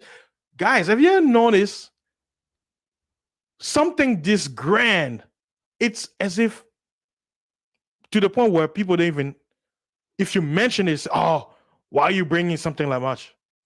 Something that happened a few hundred years ago. It's in the past. We moved on. Like it's like, don't talk about it. We know it happened. We something in it's kind of like, let's keep quiet. Let's be very, very quiet. It's in our mind, but we're not gonna talk about it out loud. But guess what? Never forget 9/11. Never forget 1948. Never forget. Never forget everything else. Never forget. But when it comes to what happened, oh man, it's in the past, man. We moved on. I don't even, but it's like, it's part of history. If we're going to talk about everything else that happened in history, well, let's not talk about that. Now, bringing back to why I said, why Israel is not the promised land, right? Like the Israeli guy says, the Jewish guy asked me, says, "What is your claim? What is your proof that you belong to this land?" He say, "The Torah. The Torah is my evidence. The Torah is my heritage." And what did I say? Okay, You said the Torah. Let's go to Genesis chapter 2. Genesis chapter 2.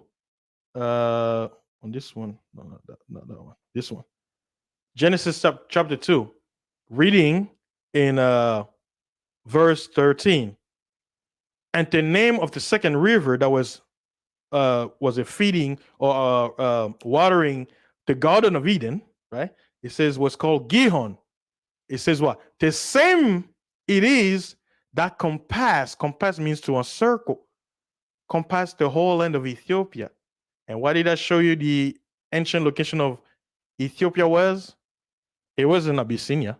It wasn't this Ethiopia over there next to Somali, which everybody calls today. That's no, that was never called Ethiopia. You know what was called Ethiopia? The equator, Central Africa. So when you look at this map and you read Genesis 2, Gihon, it says this river encompass, which means circle around, go around about the whole land of Ethiopia. And some way, somehow, there is a place in Central Africa that have something similar, and that land was called Ethiopia in ancient time. The land of Cush. Cush means black. And Cush was a son of Ham, and Ham, according to theologians, he's claimed to be what? The father of the Africans. So if Ham is the father of the Africans, all of his children will live where? In Africa. Food, like I say, Libya area, Algeria, Mauritania in ancient time, Mizraim, Egypt, some parts of Algeria, modern day Egypt, some parts of Sudan, some parts of modern day Ethiopia, which used to be Abyssinia, going down on the Nile section, right? Canaan and Cush, where was it? And it tells you what Canaan had the land where it was most fertile. That's what, but it didn't belong to him. And the Messiah tell Abraham in Genesis 13, he says, "What you see this land after leaving Egypt in the north, right here, right? Leaving Egypt in the north." It says in Genesis 13, it says Abraham, him and his wife, they left Egypt with everything that he had and his nephew Lot towards the south. If you're in Egypt, listen, guys, like I say, I'm just using the Bible. If you're in Egypt, look at the map, and it says Abraham left Egypt going towards the south. Where is he going? Is it going to Palestine? I'm not saying it, the Bible is saying it. Genesis 13, verse 1. Let me copy that verse again so you guys can see. So you guys know I'm not lying. All right. Genesis 13, verse 1.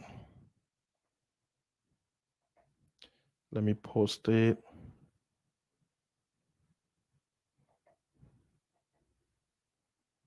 Okay. Let me show. Okay. As you guys can see, I'm quoting that verse again. It says, and Abram went up out of Egypt. English, this is the King. That's why I love the King James Bible. Abram went out of Egypt. Him, he and his wife and all that he had a lot of money. And Lot with him into where? The south. The south. The south. The south. Oh my God. No. Did he go north? No. Did he go west? No. Did he go east? No. He went where? The south. The south. Now, let me read that verse, that whole chapter. I'm not going to post it, but if you have time, read it, the whole chapter yourself. It says, when you go down in the same chapter 13, verse 14, it says, and the Lord said unto Abram, after that Lot was separated from him. They're heading down south, and there's a lot of splitting apart, meaning Lot is, I'm going to stay here.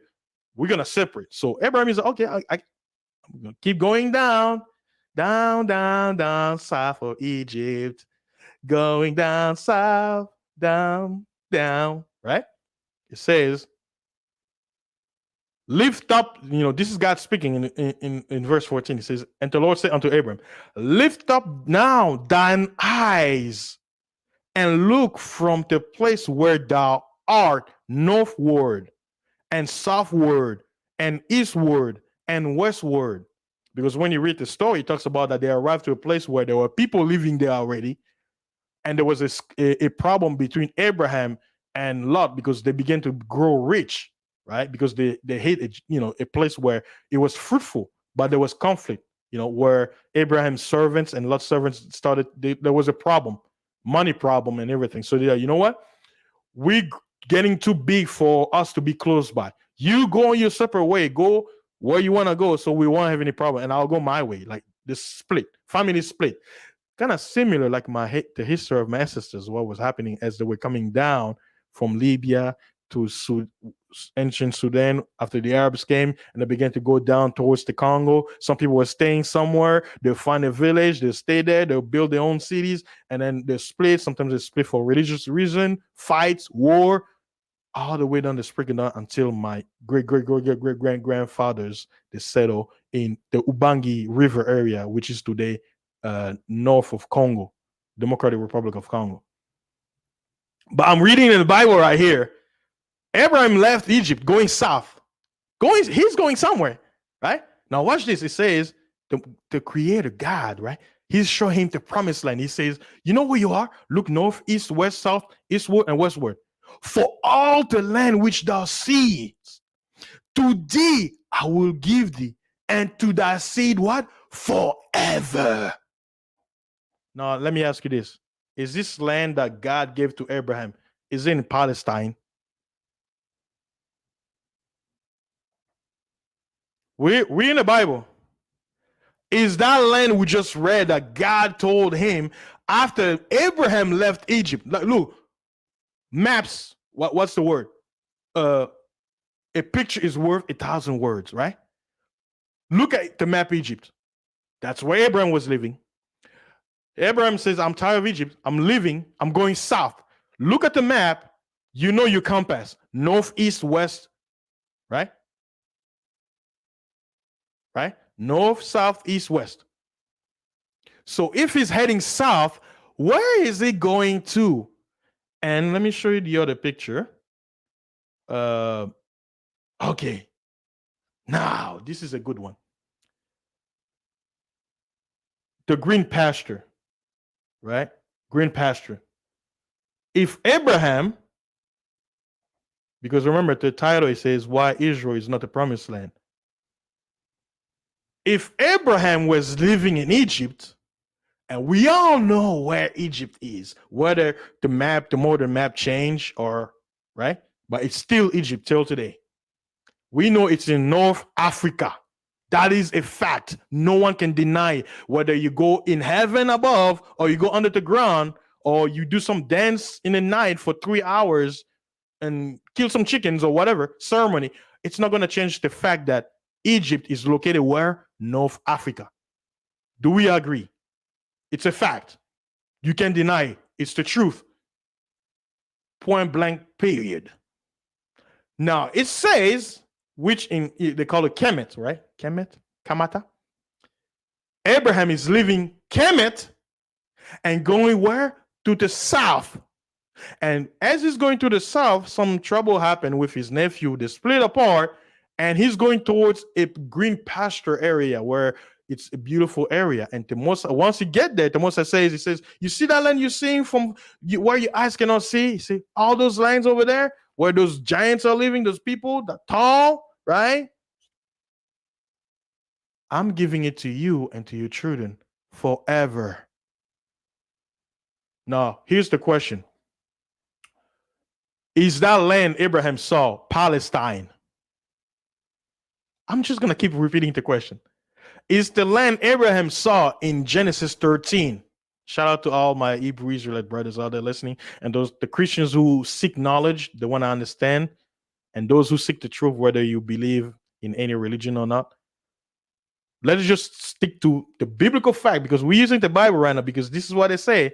They claim that the nation of Israel today, more than the Republic of Israel, ran by Prime Minister Netanyahu, they say that land belonged to them based on the Bible prophecy that the children of Israel, the diaspora, that were quote unquote taken out of the land, will be brought over. The UN agree with the United States and other European nations. Now the question is, if it is truth that Palestine is the promised land and that the Israeli nation is the real location, why it doesn't match with what Abraham saw in what we just read in Genesis 13? Please, somebody help me.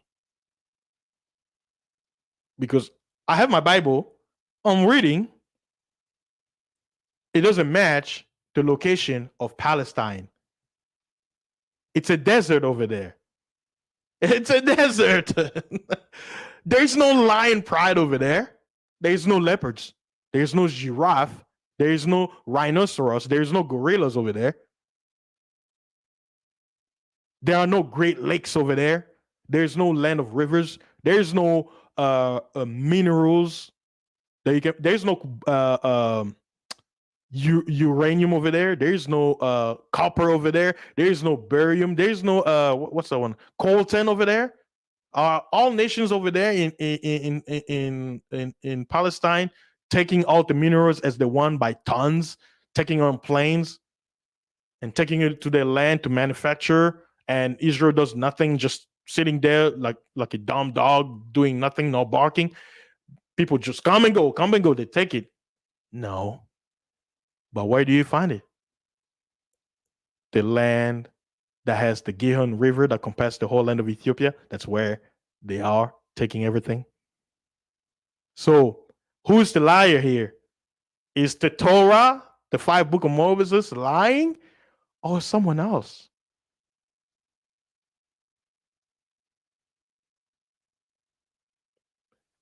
Like I say, this is the Bible right here. I mean, should be a shocking news. All of the earth should be like, whoa, what's going on? Look, it doesn't matter if you have different language Bible.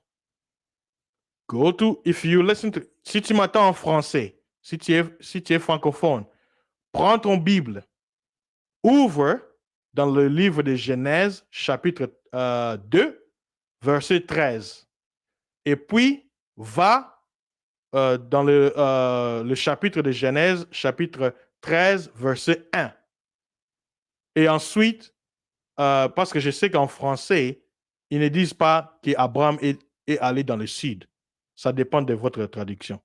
So, I just spoke in French, basically saying the same thing I say in English.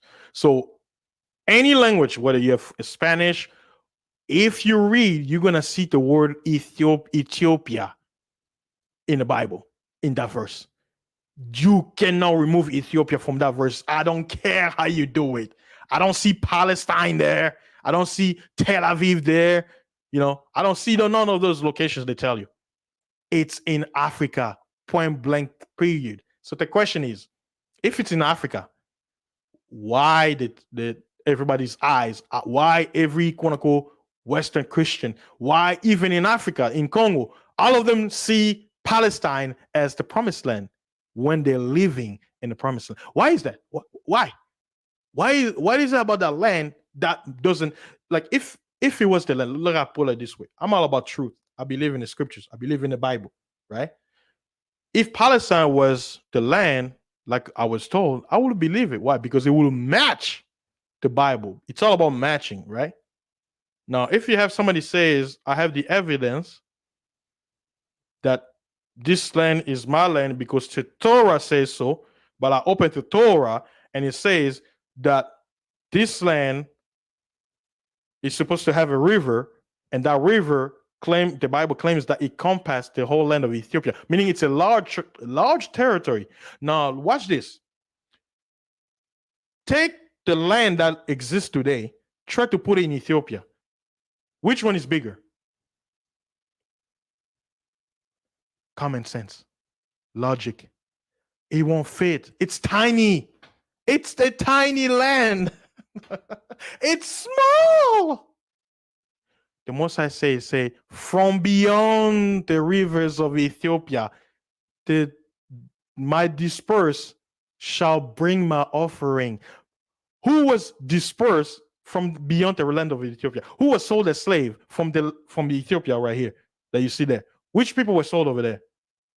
Come on, let me go back to the image. Okay, what do you see there? Where it says my dispersed, my children who were taken out of the land, you were dispersed from your original location. You were removed, dispersed, forced to migrate, right, by your enemies to the four corners of the earth, north, east, west, south. You were sold over there as servants. Some of you will never come back. You will die over there. That's what the quote unquote curses. To what the scripture says, because you rejected me, you began to worship the gods of the people around you that I told you to get rid of when I was giving you your precious land. Well, guess what? You're gonna start adopting the culture and customs, voodoo and all that stuff. And guess what? My land will spit you out. The wicked, that is. That's the Bible. Like I say, the question today was why Israel is not the promised land. And all I had to do was just use the Torah, which is the 5 book of Moses, and see that something doesn't fit. And I try my best to you, my viewers, to show you that land as promoted, that the word promotes as the promised land of the Bible doesn't support them. It doesn't fit. So the question is, who's lying? The Bible or man? Who's lying? The Bible or the UN? Who's lying? The Bible or the United States of America? Who's lying? The Bible or Prime Minister Netanyahu? Who's lying? Because I'm reading the Bible. Even if you, for the people who read the Torah in Hebrew, it says what? Cush, Cush, Cush. Cush is where? In Africa. The land of Cush is where? In Africa. The land of Cush is where? It's in Africa. The land of Cush is where? It's in Africa. And where God's people got dispersed from Africa. So if God's people were dispersed from Africa, where is the promised land?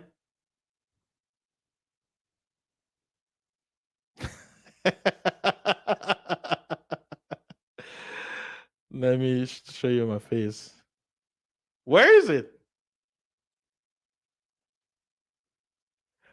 If God's people, according to the Bible, says that from beyond, in French, au-delà, from beyond the rivers of Ethiopia, my dispersed, meaning my people who are living beyond the lands of Ethiopia, who are dispersed, they will return and bring my offering. The question is, which people were dispersed from the land of Ethiopia? And if that's the land of the Most High, what does that have to do with what is Palestine doing over there, all the way up there, where the Most High's eyes is from where? From beyond the rivers of Ethiopia. That's not me. I didn't write the Bible. I didn't say those words. It's the Bible, the Torah. They said it. The people who wrote this book, like Simon Kimongu says, you catch the thief with what he is told. They said it themselves. I'm just repeating what's written. Don't blame the messenger. Blame the writings. Blame the liars. Because I'm just taking. I know nothing. I'm just reading. I know nothing. Now, some people say, well, why do you want? All I'm saying is this. People claim to be for facts and truth, but do they really mean to? Because if anyone really care about the facts and truth, this information and seeing what was right in front of our eyes should be something that should motivate your spirit to be like, this I love it. It's something new that you didn't receive before. So when you find like it's like I'm always getting excited when someone brings something I didn't know before. Like I say, I don't know everything. I'm still learning. There's probably gonna be more information to find out, but all I all I try to do is I'm sticking with what I understand now. And one thing I understand is that word Ethiopia is mentioned a lot in the Bible. And we know where Ethiopia is. It's not Palestine. It's not in Asia. It's not in Europe. It's not in the Americas. It's where? It's Africa. And the Bible in the book of Zephaniah, chapter 3, it says what? From beyond the rivers of Ethiopia, my dispersed will bring my offering. Listen to the English. From beyond the river of Ethiopia, my dispersed will bring my offering. Look at the map. Look at the dispersed. Who were dispersed, relocate out of the land of Abraham, out of the promised land. Like I say, I showed you earlier. Like I say, I didn't go outside of the Bible. I used the Torah. The Torah is my heritage. The Torah is my evidence. Torah, Torah. Genesis 13. Abraham, his wife, and everything he had, and his nephew Lot, they left Egypt heading south. They split up, and the Mosai came to him and says, look, I'm leading you to a place. You see that land over there? Look around about you where you are. The whole land that you can look from afar, you can see the edge. I'm giving it to you and your children. And that land happens to be where? From beyond the rivers of Ethiopia. Genesis 2, verse 13. The second river that was watering the Garden of Eden, the holy place, where mankind was put, was called what? Gihon. And what did that river do? It compasses the whole land of Ethiopia. No more than Ethiopia, no. Original Ethiopia, which is Central Africa. And look at the arrows where the people were taken from. And you notice, even right there, it's telling you that you have people from Central Africa being taken as slave, going to where? Ethiopia, Somalia area, what you call today Saudi Arabia, into Asia, India. That area there, it's showing you that started as all the way back to what's his name, Muhammad. And those are historical record. Those are not my words. You can actually go buy books in Amazon that talks about the Indian, uh, was it Indian slave trade, that other side. Again, the question of today: why Israel is not the promised land? For me, based on the Torah, because uh, to call Israel the promised land, they use the Torah. So I'm using the Torah. I'm say, uh, why Israel is not the promised land? Because the promised land that God showed Abraham is not located in Palestine. It's located in Central Africa. It's nowhere near uh, Tel Aviv. It's not near the quote unquote Suez Canal.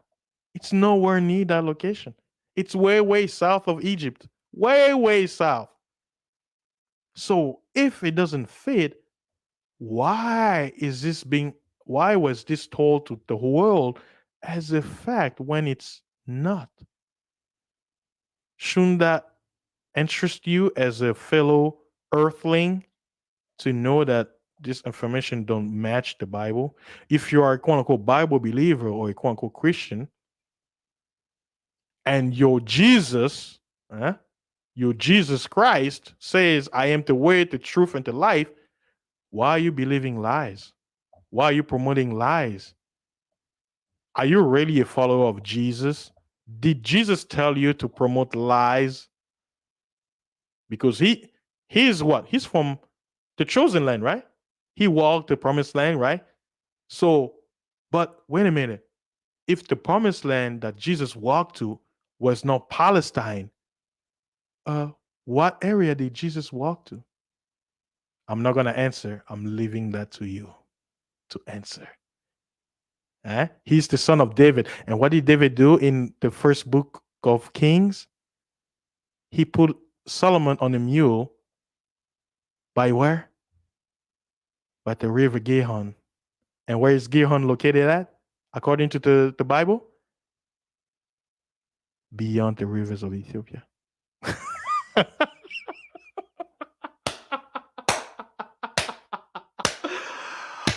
Oh, you see how everything comes together? Hmm?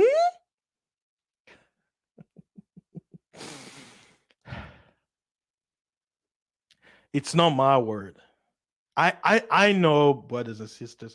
I know some of you. It can be true. No, this is heresy. How dare you?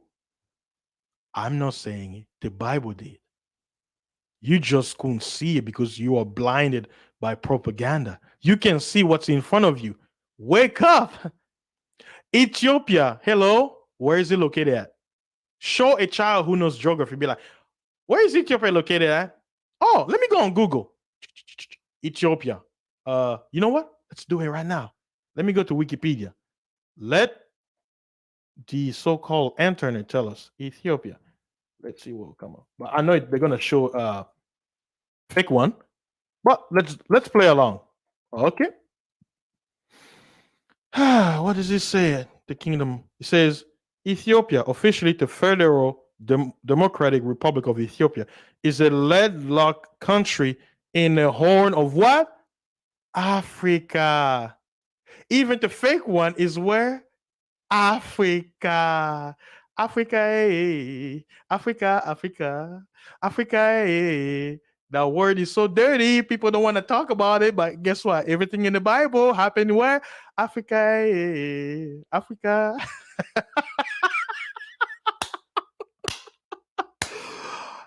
I rest my case. Now, like I said, this is what I understand from the Bible itself. Now, if someone says, well, you're wrong, there must be something else, look this information. All I'll say is there's a lot of information out there. Like I say, I'm only focusing on what I understand from what I can see right now because it talks about the other rivers. And my goal has been trying to find out what the other rivers are because it mentions the Euphrates. Where do they tell you, quote unquote, the Euphrates? They tell you it's over there in Asia, right? That's where they tell you the Euphrates river is. But watch this. When you start going back in time in those old maps that you probably never even seen, you're probably never gonna smell it. You start to see the name Euphrates starting to disappear from what you call Palestine and starting to appear in a place called what? Uh oh, wait, Africa.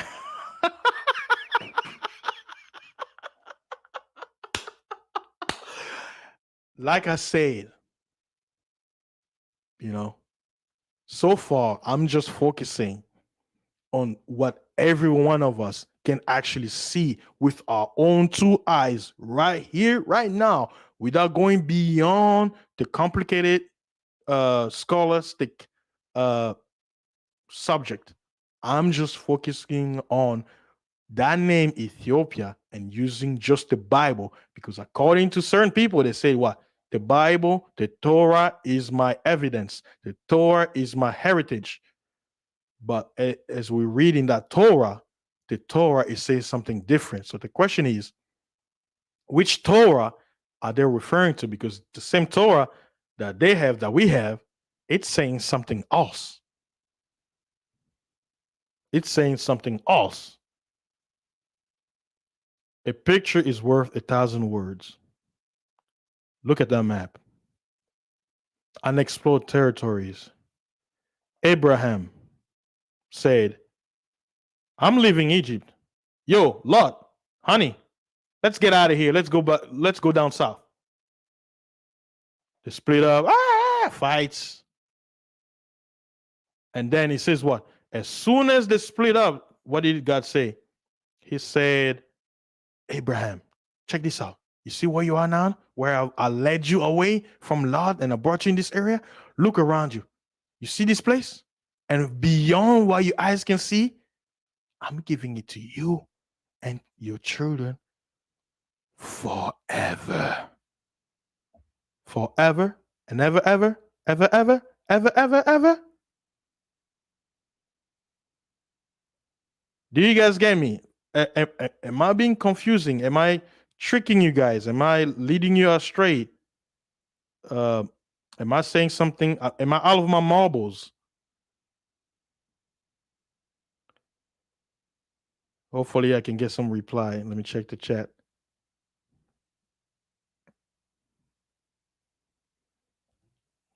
Hopefully you guys can let me see. Yeah, I've been just freestyling, so let me see. Tess says, yes, Satan deceive us. Emperor, hey, peace, bro. Good to see you. He said, we've been had looking at the wrong country all along. Yeah, bro.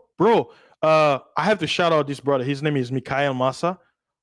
If it wasn't for him and giving me more light, and I wouldn't be able to see it. Because even myself, I was like, you read Samson, Samson, everybody know, he killed a lion.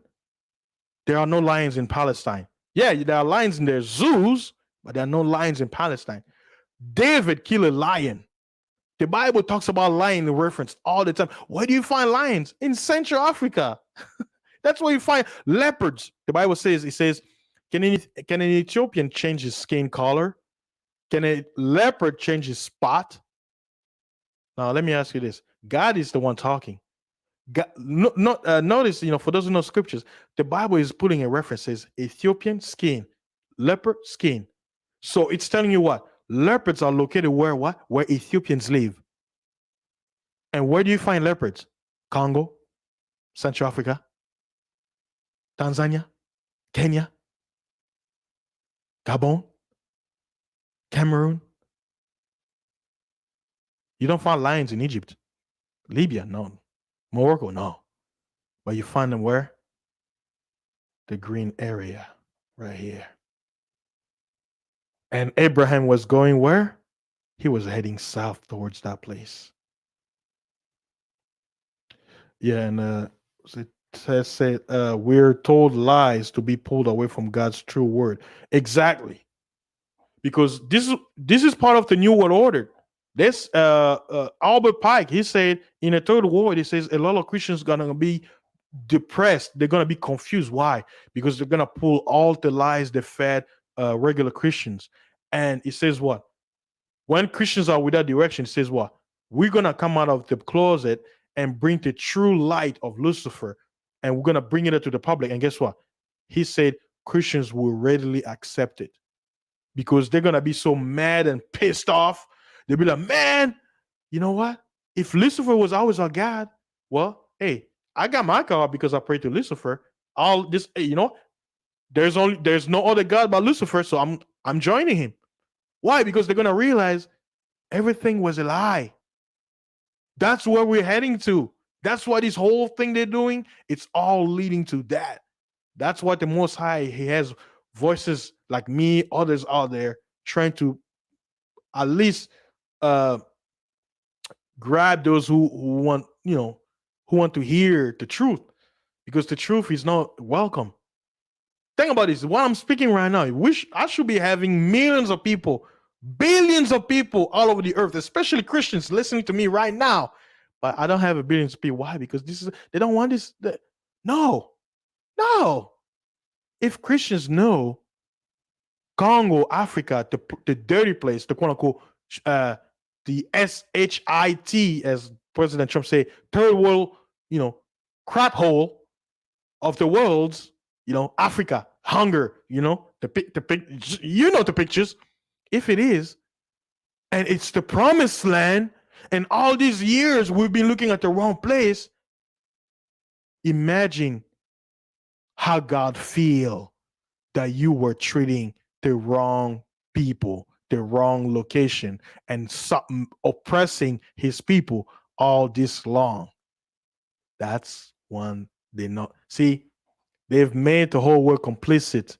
They've made the world, because remember, the wicked don't want to die alone. So he gotta make everybody get their hands dirty so that he won't be the only one punished. See, they call it there's a word for in court where, let's say you're in a group of guys and you go do some crime. The main perpetrator, let's say, murder somebody, but all of you can be tried as a contribution, meaning you're gonna be part of the murder of the guy. Why? Because you were part of the same agenda. You had the same agenda, and some way, somehow, which led to murder, even though you didn't directly commit the crime of murder, but you were complicit with it. Whether in ignorance or, let's say your plan was not to kill somebody, and then one of your mate, and God finds them, he's like, you know what? We can't leave without taking him out because he's gonna talk. So take him out, right? And he commits murder. You will be complicit. Now watch this. If you had the eyes on the wrong area where the Most High lives, because that's why it says the land, if you're unholy, I'll kick you out because that's my land. But he said, because of your crimes, this land is going to be oppressed. It's going to be taken advantage of, and you're not going to enjoy the fruits. And some of you will be taken. Some is going to stay, but those who's going to stay, they're going to suffer too, because you're going to be invaded by foreigners. They're going to come there. You're not going to enjoy the fruits of your labor. They're going to steal everything. The land is rich, but you're not going to enjoy it. You're rich, yet you're poor. Why? Because something happened. Now, look at Congo, Central Africa. Look at all the riches, all the animals, the green pasture and everything. Now look at Palestine over there on that map. Look at the difference. Look at Saudi Arabia, North Africa, and look Central Africa. Do you see a difference? Now tell me, which one is the promised land? Which one is the land of milk and honey? Which land? Which land would you want to settle? And if you're a businessman, you want to do agriculture, which land you want to pick and go do agriculture? Which land you want to go to get the minerals you need to make your iPhone, your Samsung, your Nokia, your laptop, your desktop, your space shuttle, your planes, your fighter jet? Which place you want to go to get those minerals? Is it Palestine? Or is it Central Africa? West Africa, Southern Africa, from beyond the rivers of Ethiopia? All I'm doing is I'm just giving you what the Bible say and giving you a picture. I'm giving you the picture. And this I said, I'm trying to touch up more man lies. Let's see. Thank you. I love you too. It says, I'm seeking biblical truth. I'm a believer. I don't have a religion. Yes. Let me go up. Yeah, I've been. Oh, welcome to the meeting. Shaking my head. I see you laughing. Probably when I was talking, doing pictures and stuff like that. Let's see. Oh, peace to brother Pan Africanism strikes back. Now, like I say, one day I may have time. Watch this. When you talk about the ones who were expelled from Europe, guess what color they wear?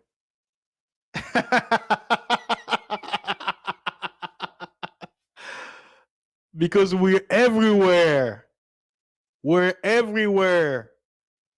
We went everywhere. Remember, I'm focusing more in something we can see, but remember, it says what? Watch this. In the days of the Persian Empire, that's going BC time. What does it say? It says the Persians Empire cover what? From India to where? Ethiopia. You know what? Let me go to the book of Esther. I'll put it up here. Thanks for stopping by. I really appreciate it, bro. Uh let's see. Oh man. Uh Ethiopia. Oh, you know what? Let me put India. Let me see. Let me look it up. Oh shoot. India in the Bible. Uh-oh. Oh. Hey, yes. The book of Esther, chapter 1, verse 1. So basically, see what Brother Pan African is. He's saying that's history. But here's the question. I don't know if you came in late, but the question is, who were those Jews? What color were they? Because today, when you hear Jews, you're thinking Palestine, but there are historical records that's showing you the quote unquote Jews that were expelled from uh, uh, Portugal and all them.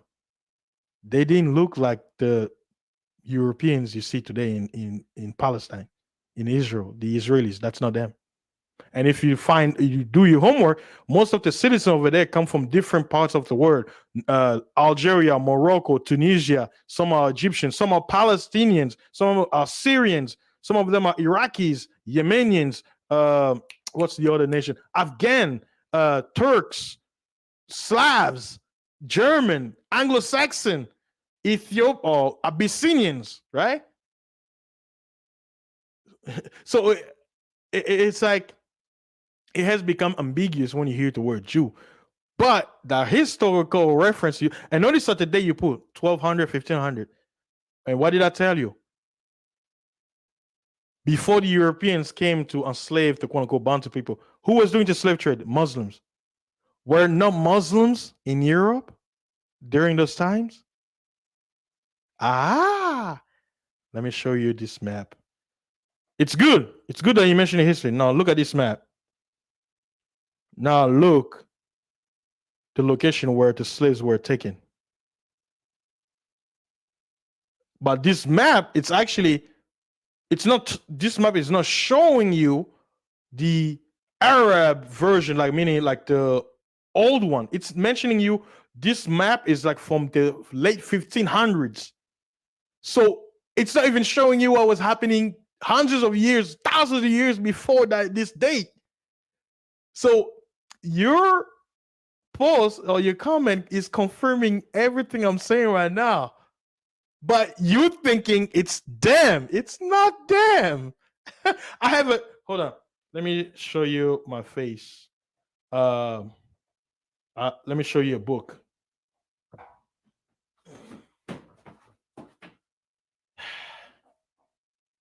It's I know YouTube is crazy, but I'm gonna show this book very fast.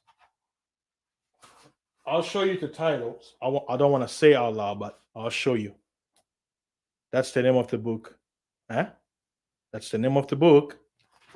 It was published. Let's see what year. It was published originally in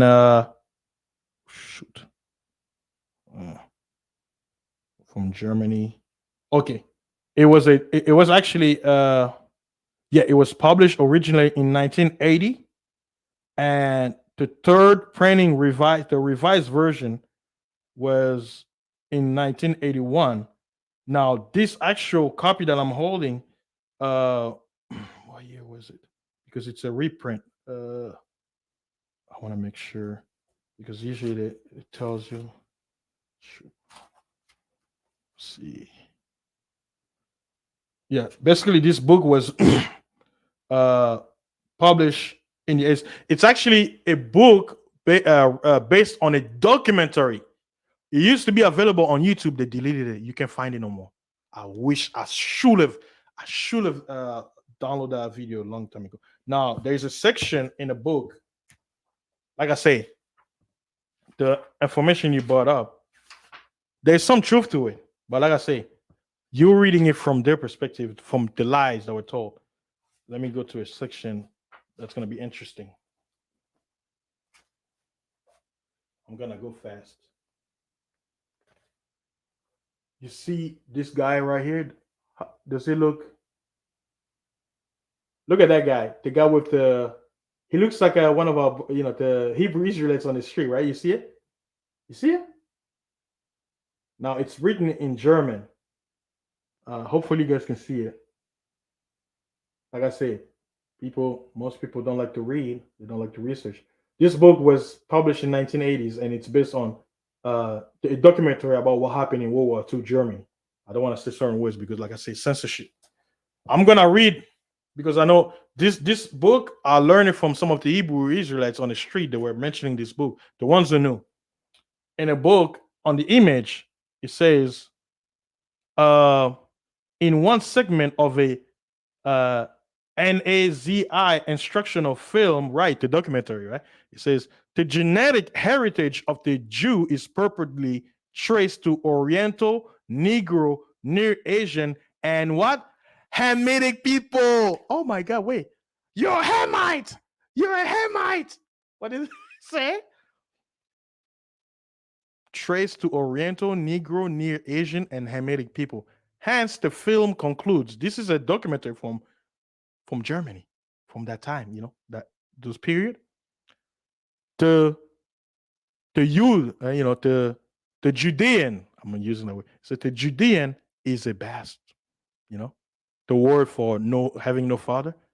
It says, and it goes on. Now it was talking about like I said, I don't want to get into the politics, but basically it tells you that theoretically the way they make it seem about what happened. You know what? I'm gonna get out of there. But I just wanted to use that because we're speaking about the Bible, right? The Bible talking about a group of people because Judea was three tribes: Levi, Benjamin, and Judah. But Levi was not considered a tribe because they were a part of the priesthood. Then something happened where the Most High rejected. It says you're no longer my priest because you began to go after Baal. So they were no longer, even though they were still practicing, but in the eyes of the Most High, they were now a tribe. They were no longer separate. They were no longer separate from the rest of the people. So they became its own tribe. Levi became a tribe, but it wasn't because the Levites were, how shall I put it? There were uh they had all 12 tribes had Levites living with them because their job was to do the church, or I'm using language people understand, like the church service. So what happened is when the kingdom got split, the 10 kingdom kicked them out. They said, get out of here. We don't want to deal. We want to deal with Baal. So they kick out the Levites. So they were like, well, we're gonna go to Judea. We're gonna go to the south. Yeah? South. Go to the south and mingle with all two brothers, Benjamin and Judah, and they became what you call Judeans. But the Grecians, they call them Judan or Jews. So Jews even a made up word. It didn't exist back then. So uh, the Arabs call them the children of Judah. And the area, when you talk about the Jewish people in Africa that were kicked out, Morocco, coming down to Mauritania, right? The Arabs in the 11th century, they labeled that area the land of the blacks, parentheses, the Jews who were living there doing trades and stuff like that. So again, everything leads back to where? Africa. Don't let them fool you. It's always been Africa, but Africa is going to be demonized because Africa is dirty. Africa is sick. Africa has every disease.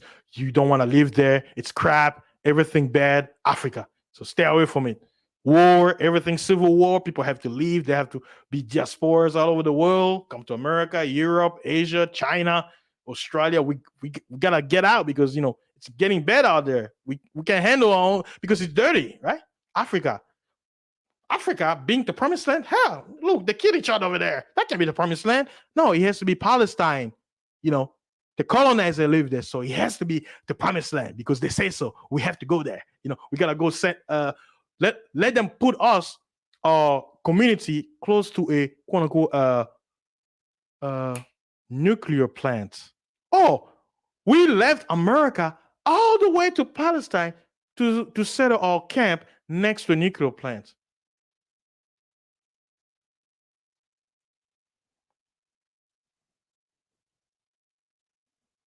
All because Africa is dirty.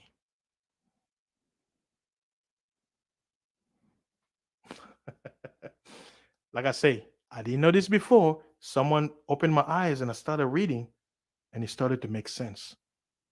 Congo has every mineral on earth, and some of them they even say they haven't discovered it yet.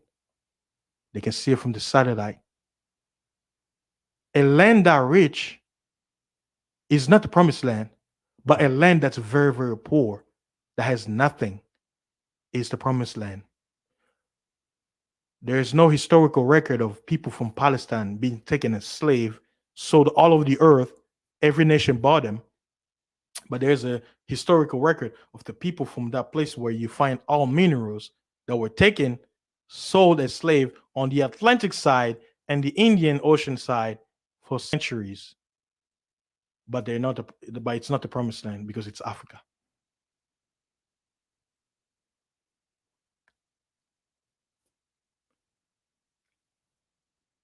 I'm just, like I say, history, the Bible,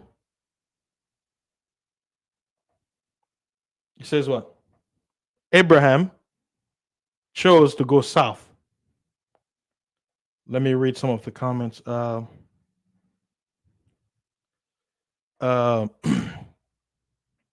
me see. Uh, oh yeah. Yes, it says. She said, "I've been looking up the names of the places in the Bible recently to see what they're called now. I love that you did this video. It explains so much." Yes. See, the problem is what has happened to all these years.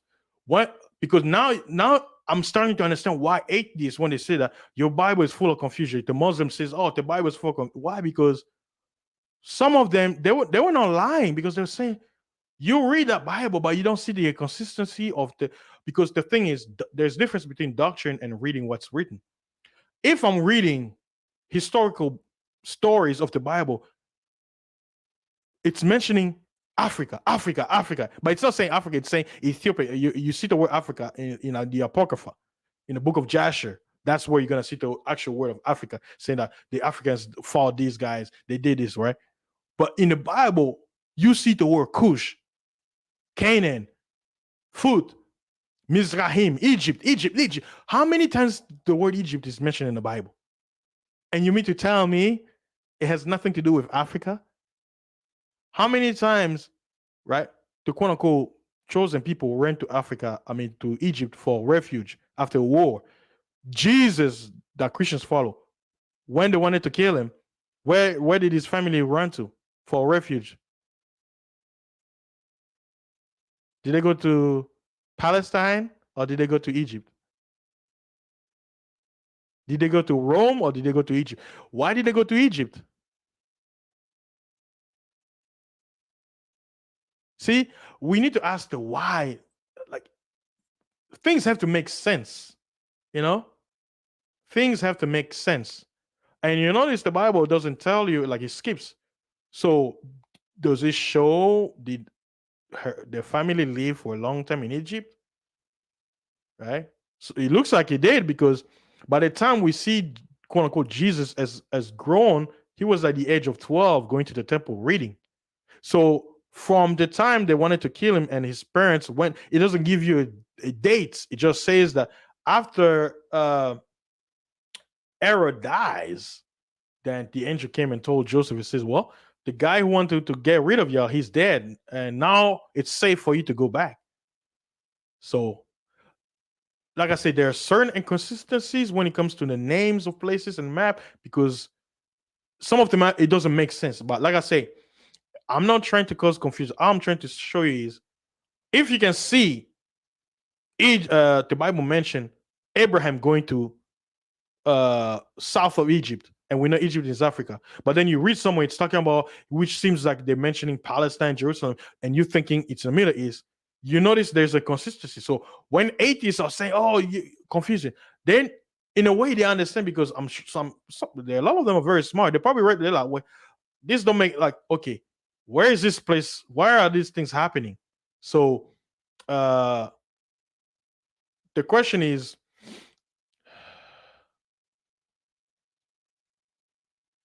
if it was like it wouldn't.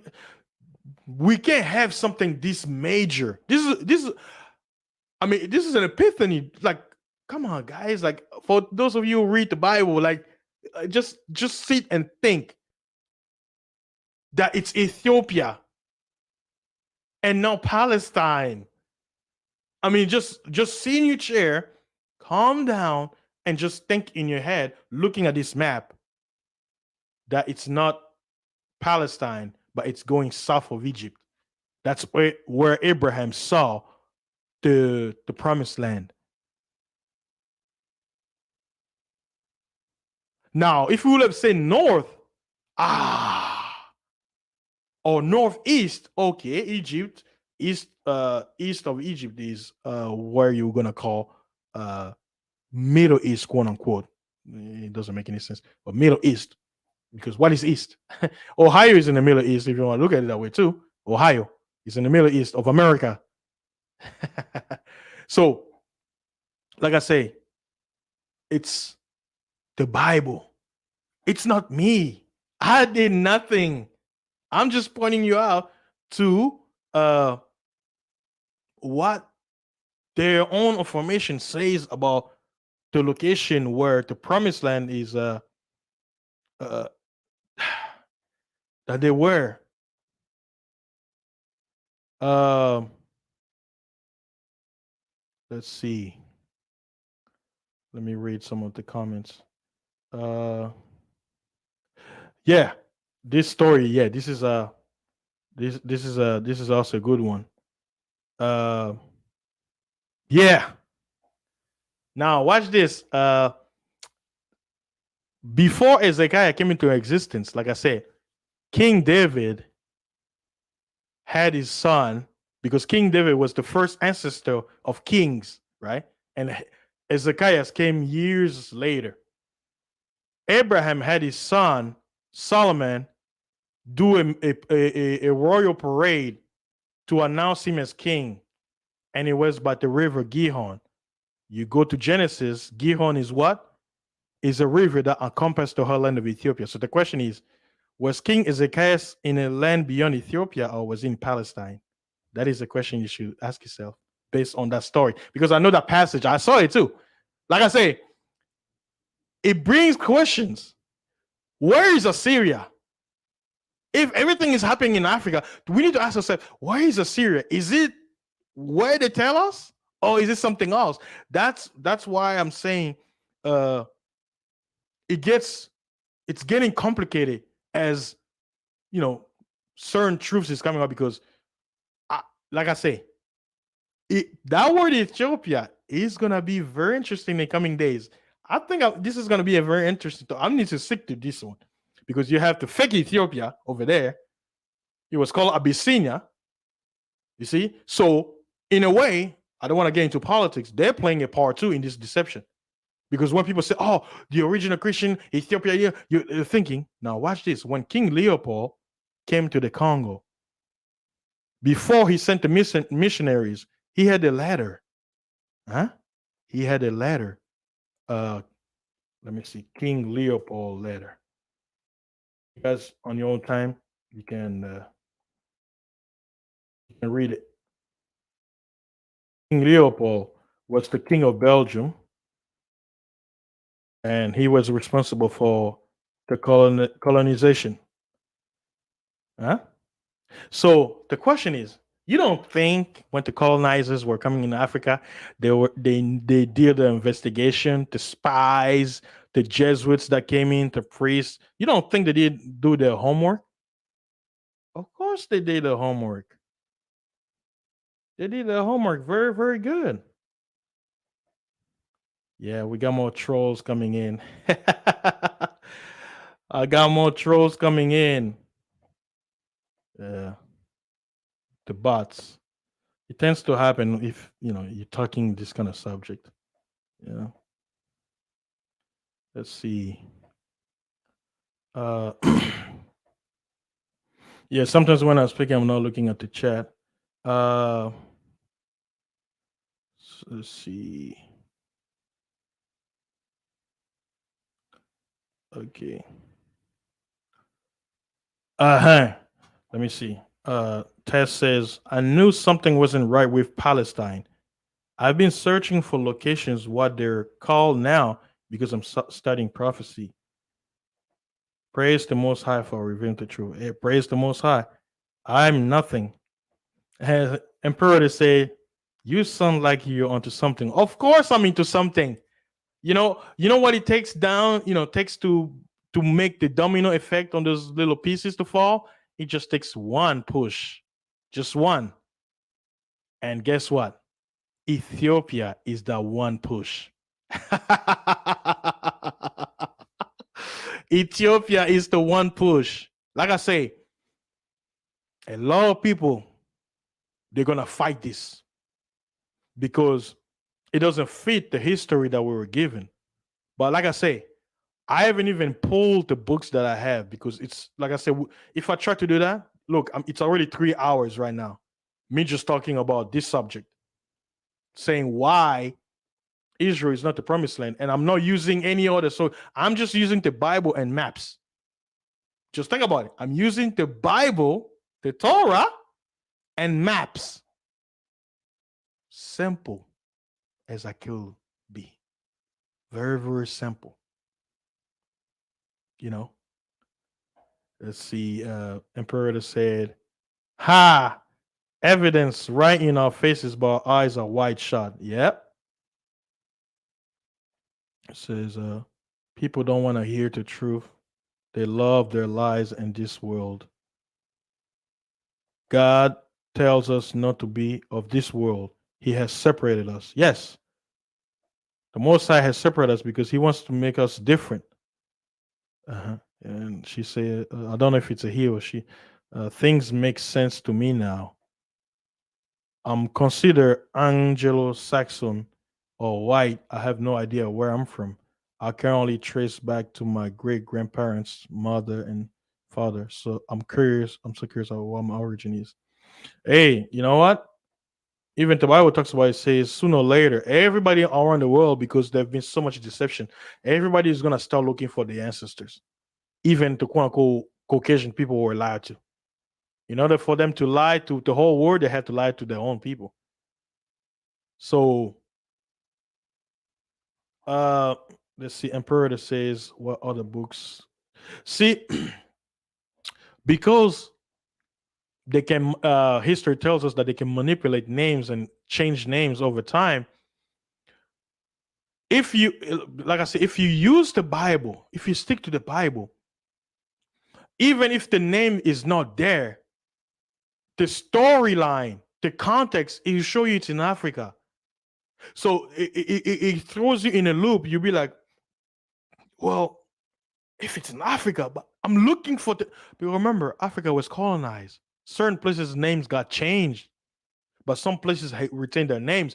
And like I say, because you're given a name that's in a different language, because remember, the original people have the language. They just don't know they're the people. You told Hebrew is the language, but how do you know? Because when you look at the quote unquote Hebrew, it's 80%, 85% Arabic. Mhm. But the actual language is in Africa. I speak a Lingala. We call children, we say Bana. In Arabic, they say sometimes it depends on the context. It says Ben or Ban. Huh? Water, right? In Lingala, we say Mai. When you look at the strong concordance in Genesis, where it says God separated the waters, guess what the word is? Mai.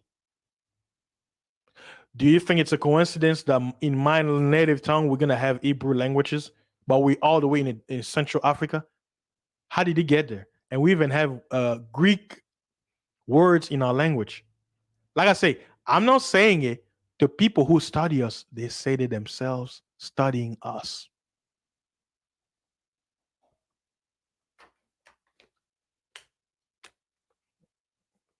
Oh, okay, Tess, I see you're a lady. Okay, thank you.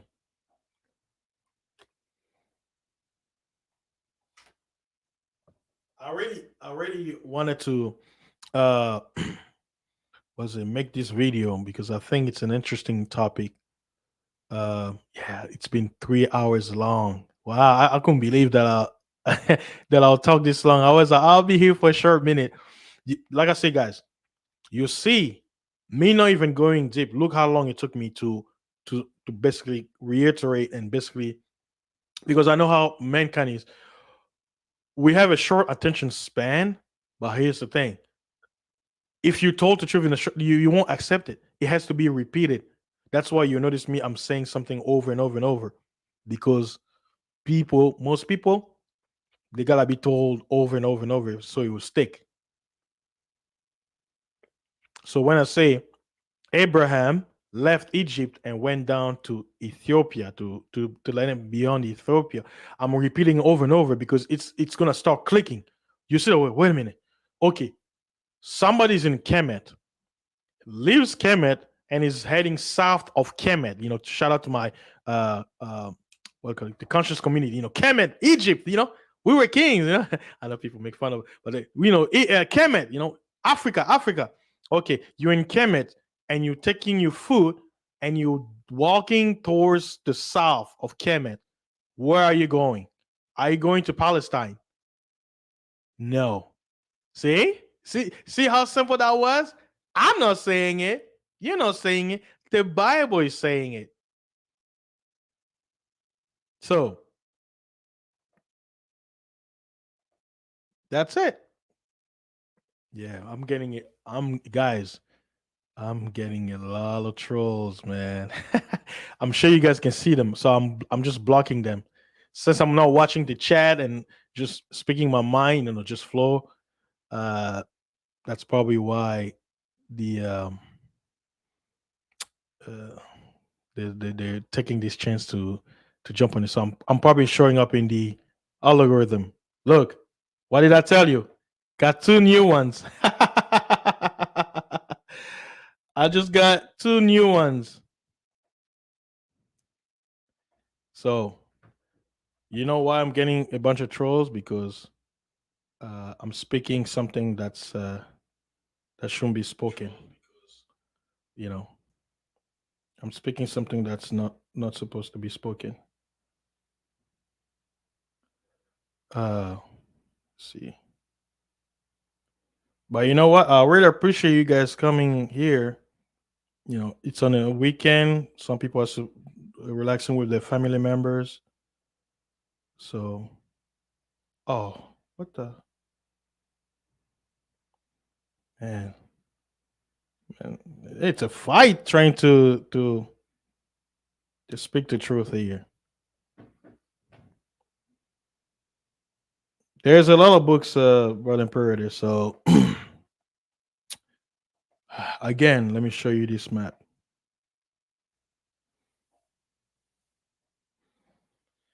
3 hours is a long time. It's a long, long time. And like I say, this information I'm bringing out, this information should shock the world. You guys may be minimizing this information now, but if more people start to talk about this, we may be onto something.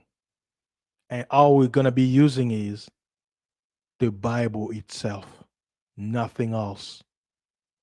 Let the Bible speak for itself, and you're going to win. Because if Christians are founded upon the Bible, and the Bible is telling you that King David was in Africa with Solomon, Abraham was in Africa with his wife and Lot, and God showed him the promised land, not in Palestine, not in Asia, but in Africa. The question is, where is that land? Should we not try to find the location of that land because that's where Abraham was shown, right? I mean, isn't that good? Is that good or bad? So yeah, thank you, Gripper. I'm trying my best, man. and you can see I'm under attack. Trolls. They're jumping on on my behind, trying to get me distracted. You know, let's see. Uh, yeah, it's good to have people, more monitors, checking the chat. So I'll say, I've said plenty. I've said enough. Um, you know what? Let me, because I wanted to, to flow. I wanted to get my train of thought. So what I can do is, let me post a link. If someone wants to, add something, or they have questions, you know, I'm gonna open the floor for conversation. Like I say, this is what I see right now. Just using the Bible, and I didn't try to bring any other information, but anybody is welcome. I remember the brother, the Pan African Strikes Back brother, was here earlier. I don't know if he's still here, but it'd be nice to hear another perspective. But let me post the link in the chat. Uh, Again, I'm gonna show the picture. The question: why Israel is not the promised land? And you have great smart people that you can see in the picture right there. I don't know the other two's name, but the one on the far right with the red tie is Prime Minister Netanyahu. Netanyahu. I say Netanyahu, like in Lingala. And Netanyahu, people who speak Lingala will understand what I mean. And then you have a rabbi in the middle. I think the other guy with the beard, he's a rabbi, but probably I think Orthodox. So I just took that image, with like it's like saying, "Oh my God," and I put the dot because in Judaism you're not supposed to spell out God's name, so I put the dot, basically out of respect for how they express themselves. So they don't say the name of God out loud. Just say it, like they'll say God, or they say Hashem. So, and the question is, Israel is not the promised land? Now, watch this, guys. Here's another little detailed information before anyone can come up.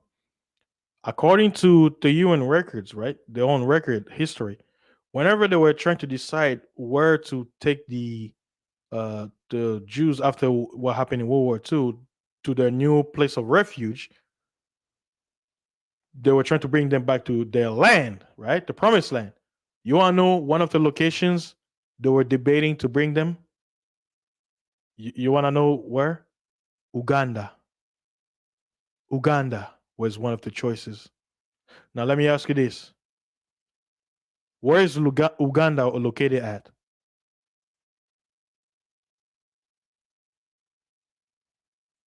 Where is Uganda located at? And why did you have a group of Israelis back in the day before Israel became a state? Why were they debating whether they should go settle in the territories of Uganda? Because at that time, remember, Uganda was colonized, colonization, like in the 40s. Africa was under European rule. So after World War II, the colonized nations, the UN, they were like, we need to find a place for these people so they can settle, so they can be at peace, no more war. And one of the locations that they wanted to settle, the quote unquote Jews, they was trying to settle in uh Uganda. Let me now, slowly but surely, anyone who's smart, ask yourself, why will they want to have Uganda as one of the options for their people to settle down in a place that will be called, so called, the promised land of Abraham, Isaac, and Jacob? And coincidentally, Uganda is located where? From beyond the rivers of Ethiopia, Central Africa, by the equator, next to Congo. Coincidence? I think not. But like I say, it's up to you, the listener, listening to my voice, to do your own study. Take all the information that I just say, using just the Bible and maps. Look at it. Look at what you're told and look at what the Bible says and tell me who's the liar. I can't convince you. You have to see it with your own eyes. I try my best to show you images and everything else. If you don't see it, hey, I don't know what to tell you. But all I can say is, to me, I don't need a lot of evidence. The Bible is very clear. Now, unless Palestine was called Ethiopia 4,000 years ago, you know what? If it is a fact that it was, and there's evidence, archaeological, you know what? I'll come out and be like, I apologize. The information that I brought up, I think I made a mistake because there's a. But until then, I think I'm sitting with my hypothesis and my conclusion based on just the Bible. With just the Bible, something is not sitting right. Now, some people may look at it and say, "Oh, it's hate speech," or not. No, all I'm doing is just asking question and trying to use the Bible, because the Bible is a religious book. Now, some people use the Bible as uh, a tool, right? They use it as a document, a factual document, like a legal document. So all I'm saying is, if the Bible is a legal document to claim something, well, I'm using that legal document to show you that the legal document is pointing to a different location than what you're claiming. So I'll use an example. I'm in Houston, Texas. I buy a land in San Antonio, but I'm trying to claim a land in Frisco, North Dallas. How does that work? The title deed says your house is in San Antonio, but I'm going to Frisco to claim a land that has nothing to do with me. It's not part of the deed. Shouldn't that make anyone be like, wait a minute, dude? You have a big land that your ancestors bought in San Antonio. Why are you going to Frisco trying to get a land that doesn't belong to you using the title deed for the house in San Antonio? Because if the Bible is a title deed and the Bible says the promised land is beyond the rivers of Ethiopia, then what's the question should be, what are you doing over there in Palestine if you claim that's the promised land, but the Torah says it's not? Is it me saying it, or is it the Torah? The Torah is very clear. I didn't write the Torah. Moses did. And if we are supposed to be follower of the Torah and we are supposed to uphold Moses' writing, the five book of Moses, the Torah, then shouldn't we honor the writings in it and try to live by it? Why do we have to lie? Because if the Bible is clear, though, if the world already accept, well, wouldn't it make more sense to say that, wait, the Congo has every riches you can imagine. They have all the minerals, and that is the promised land. So let's go there. And guess what? The whole world already accepted you going to the wrong location. Don't you think they're going to accept you going to the right place? But the question is, why has that not happened? You know why? Because it's Africa. Africa moto, moto. It's a Congolese song saying Africa is hot. That's why they didn't come to the promised land, because the land will have rejected KL. You can't stay there too long. It's too hot. Huh? It's humid hot, not dry hot or dry heat. It's humid heat. That's probably why, I'm from there, so I know. And I was watching the interview on YouTube about the journalist, the Israeli journalist, asking the people in Tel Aviv. And one of the French guy, a French Israeli said, he say, man, he said, this is the right place. He's like, because the guy was asking me, he was giving his opinion. He said, well, why do you think this place is the promised land of Abraham? He said, well, because but he says, well, when we're trying to go to Uganda, he said, yeah, it is the fact that we're trying to go to Uganda, but this place near the Mediterranean is better. It's a more fitting place for us. The weather is nice and everything. Yeah, it's nice because if you come to the heart of Africa, uh, you know disease, We talk about Africa. Disease, the humidity, mosquitoes, uh, melanin can handle. You can't because you have a low dose. So of course the Mediterranean Sea, the coast of the will sound so perfect for you. Do you guys see? You see how perfectly fitting this whole thing is? And it's all written in the Bible. It's all written in the Bible. If God is not a liar, God said that his land is fruitful. And he says the wicked of his people will be spewed out, will be kicked out of the land. He didn't say my precious land that never dries up will some way turn into a desert. They never say that. They never say that. And you notice the equatorial forest in Central Africa, some of those trees have been there for thousands of years. It's always green.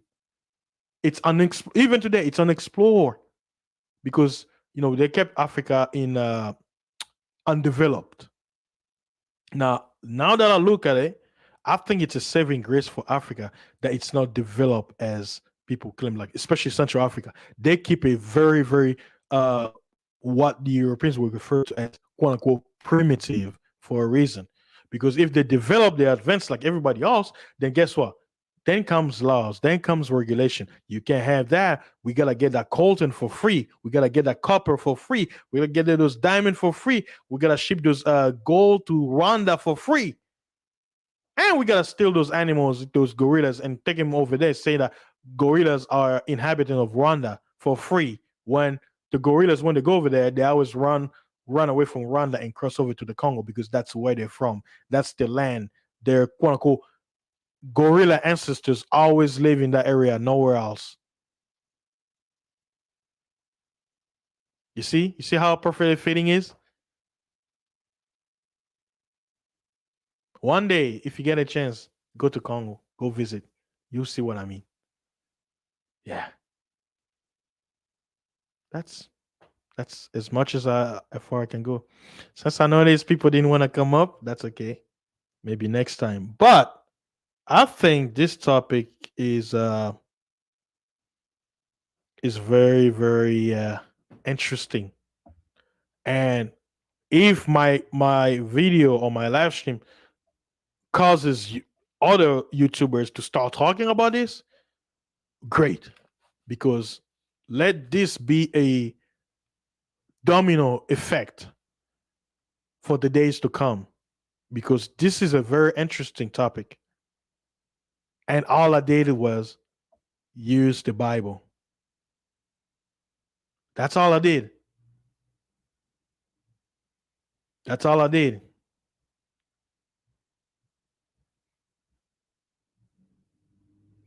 And I really appreciate it for everybody who came in.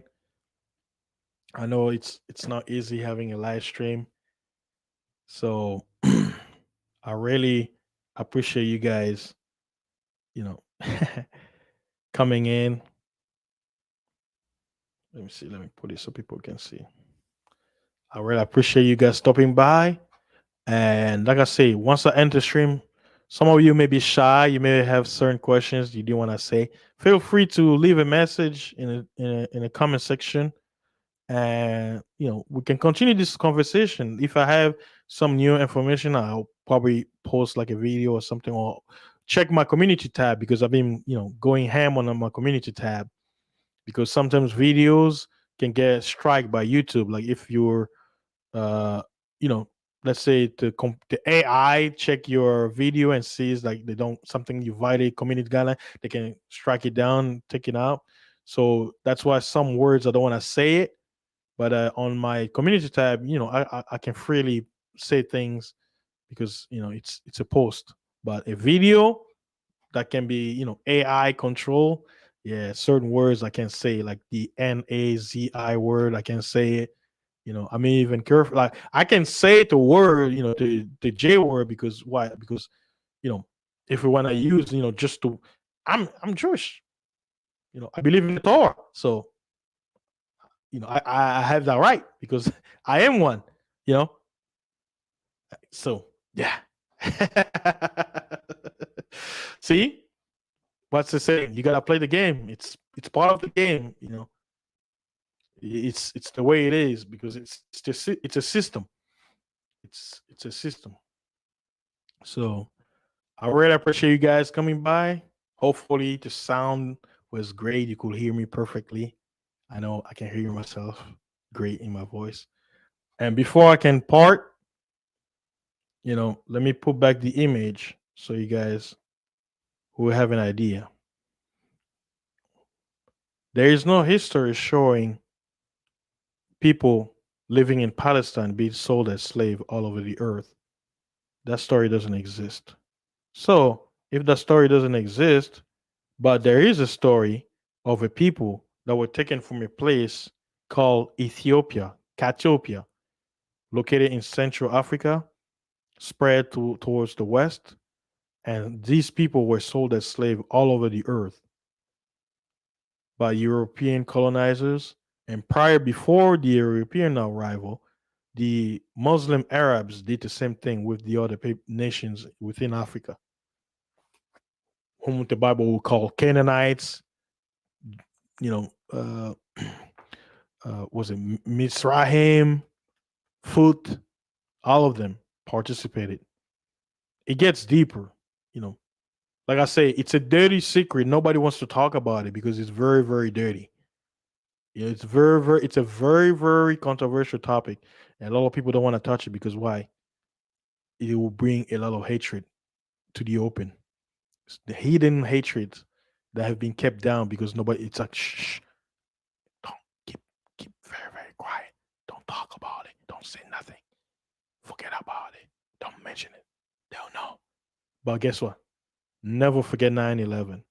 Never forget what happened in Germany. Never forget, never forget, never forget. But forget slavery. Forget what happened. Forget what the Arabs did. Forget what the Europeans did. It's in the past. Let's move forward. You got your civil rights. You got your independence. Let's move forward. Get pull yourself in the bootstrap. Those conversations. But if we're about facts and if we're about the truth, should we not speak it? That's how I'm gonna end the show. We seek the truth and we're gonna get it by any means necessary. Thank you very much, everybody, for coming by. I am your host. I hope this conversation was very pleasant. You learned something today. Maybe from the comments, I learned something. And hopefully, next time we can get deeper into this topic. It's very, very controversial. That's why I even mentioned, I say, viewer discussion is advice. But I'm sure that what I showed you has sparked your interest to find out more. So, see you next time. May the Most High bless you. Be safe with your family this weekend. May the Most High and His mercies come upon you and your families so you can see to more. He's the author of our breath. Let us thank Him each and every day. Peace. Beyond the rivers of Ethiopia.